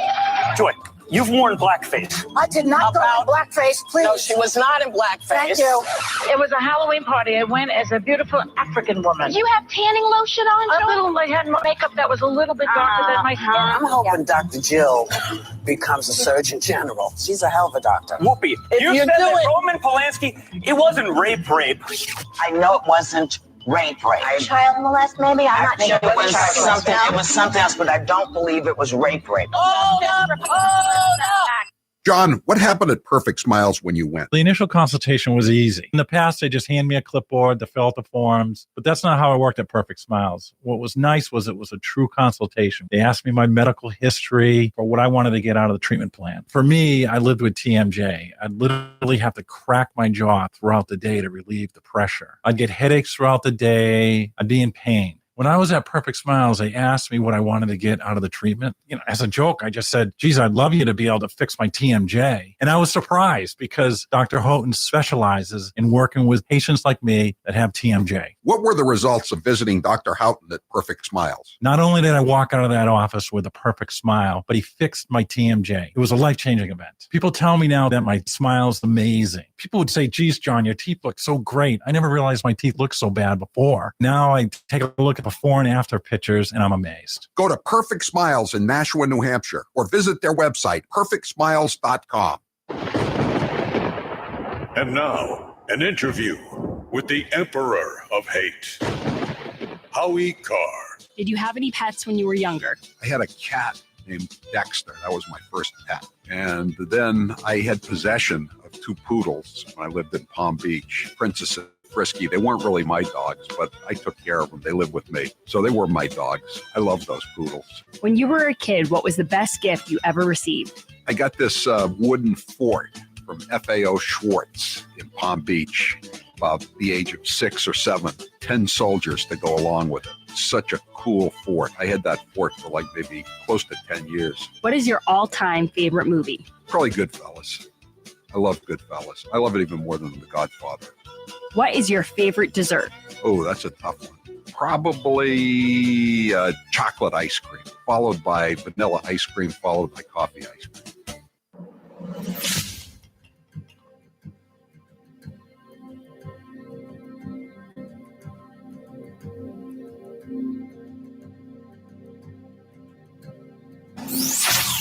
Hi, this is Val from Longmeadow, Mass. Hi, this is Tony and Pietra from Haverhill, Massachusetts. This is Myrnie in Fairfax County, Virginia, and this is the Howie Carr Show. It's disgraceful. And it was all a ruse. And by the way, the FBI said he didn't lie. The FBI said he did not lie. So with all this stuff I'm hearing about lying, the FBI said he didn't lie, but the sleazebag said, well, we don't care what they say, we're saying he lied. Okay, but the FBI, you remember when they left, they said he didn't lie. What they've done to that man and that family is a disgrace. That's the president talking about General Flynn. One of the texters says, NBC News, nothing about it tonight. Nothing about the the release of the people who demanded unmasking of Mike Flynn by the NSA. You know, the thing to remember about this is only the NSA, the National Security Administration. There was a counterintelligence operation by the FBI. I mean, just one of these phony things like COINTELPRO back in the 70s. They were supposed to not do any more of this stuff. But, you know, again, they just got back into domestic spying and working for the Democrat Party.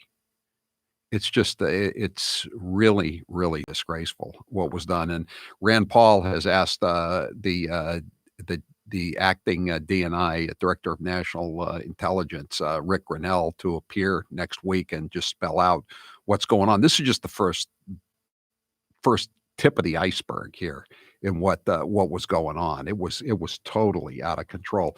Meanwhile, a couple of questions here. So why don't you ask him about the masks? You know what he would have said about the mask? He would have said, we have a federal system. You know, we have to, jawbone the governors and, make them realize that they're doing, he wouldn't say ridiculous stuff, but, to make them understand that, it's really not all that necessary to have everybody wearing a mask. So he wouldn't. And another, here's a good question, 781. What good does testing prove when 98% infected are fine? I know. They're in a tough spot. They're kind of over a barrel here. They're being whipsawed by the Democrats and the media. But I repeat myself. 844-500-4242. We just got to get through this thing and make sure we don't lose the election, or it's all over if we lose the election. It would have been all over in 2016, but we got an extra 4 years. I hope we get another 4 more years. 4 more years. 4 more years. Elizabeth, you're next with Howie Carr. Go ahead, Elizabeth. Hey, honey, how you doing? Good. You there? I'm here. Oh, good. Long way down where you are in safe country or whatever. I don't know what you call it anymore. Free America. I'm in free America. Yeah, that's it. Yeah, I couldn't think of it, right? I'm kind of stuck up here in the District of Massachusetts. Oh, I'm sorry. Can you put me in that witness protection thing? Yeah, you want the witness protection? Okay, here we go. Hey, honey. So, I mostly wanted to just put a shout out to the Guard there for all they're doing for us, especially up here, because come to find out, the healthcare workers don't know how to wear the mask, so the National Guard had to train them. Okay. Yeah. Thanks for the call there, Elizabeth. Jenny, you're next with Howie Carr. Go ahead, Jenny. Hey there. Can we get a recall election on King Charlie Parker? You know what? I don't think there is that provision in the Massachusetts Constitution. I think the recall election comes in 2022 when he runs in the Republican primary. Can we actually put a recall thing in the Constitution? we could try, but we've tried to have something for, just to cite another example of an abuse. How about electing judges? Not that's perfect, because that judge down in Dallas who locked up the hairdresser, Shelley Luther, he was an elected judge. That wouldn't have been perfect, but we could never get it out of committee. They never even would bring it to a full vote on the floor of the House or the Senate. So do you think they're really going to allow a recall of the governor of Massachusetts? It's just not going to happen, Jimmy. It's like term limits. Term limits are elections. Recall of a governor, it's an election. That's the reality of it. And I don't know. It's very frustrating though to have him acting in this way. Just in this high-handed manner. Let's have the cut where he says there's nothing and Limerick guy pointed this out. This is spot the first lie in cut number 19. Got it? I would love to be able to open everything up tomorrow. That would be an incredibly irresponsible thing to do. I'm going to call. That's two lies. It's not irresponsible, and you wouldn't love to open up. I'm Howie Carr. Face coverings are the new normal, but the kind you use really matters, because not all offer the same protection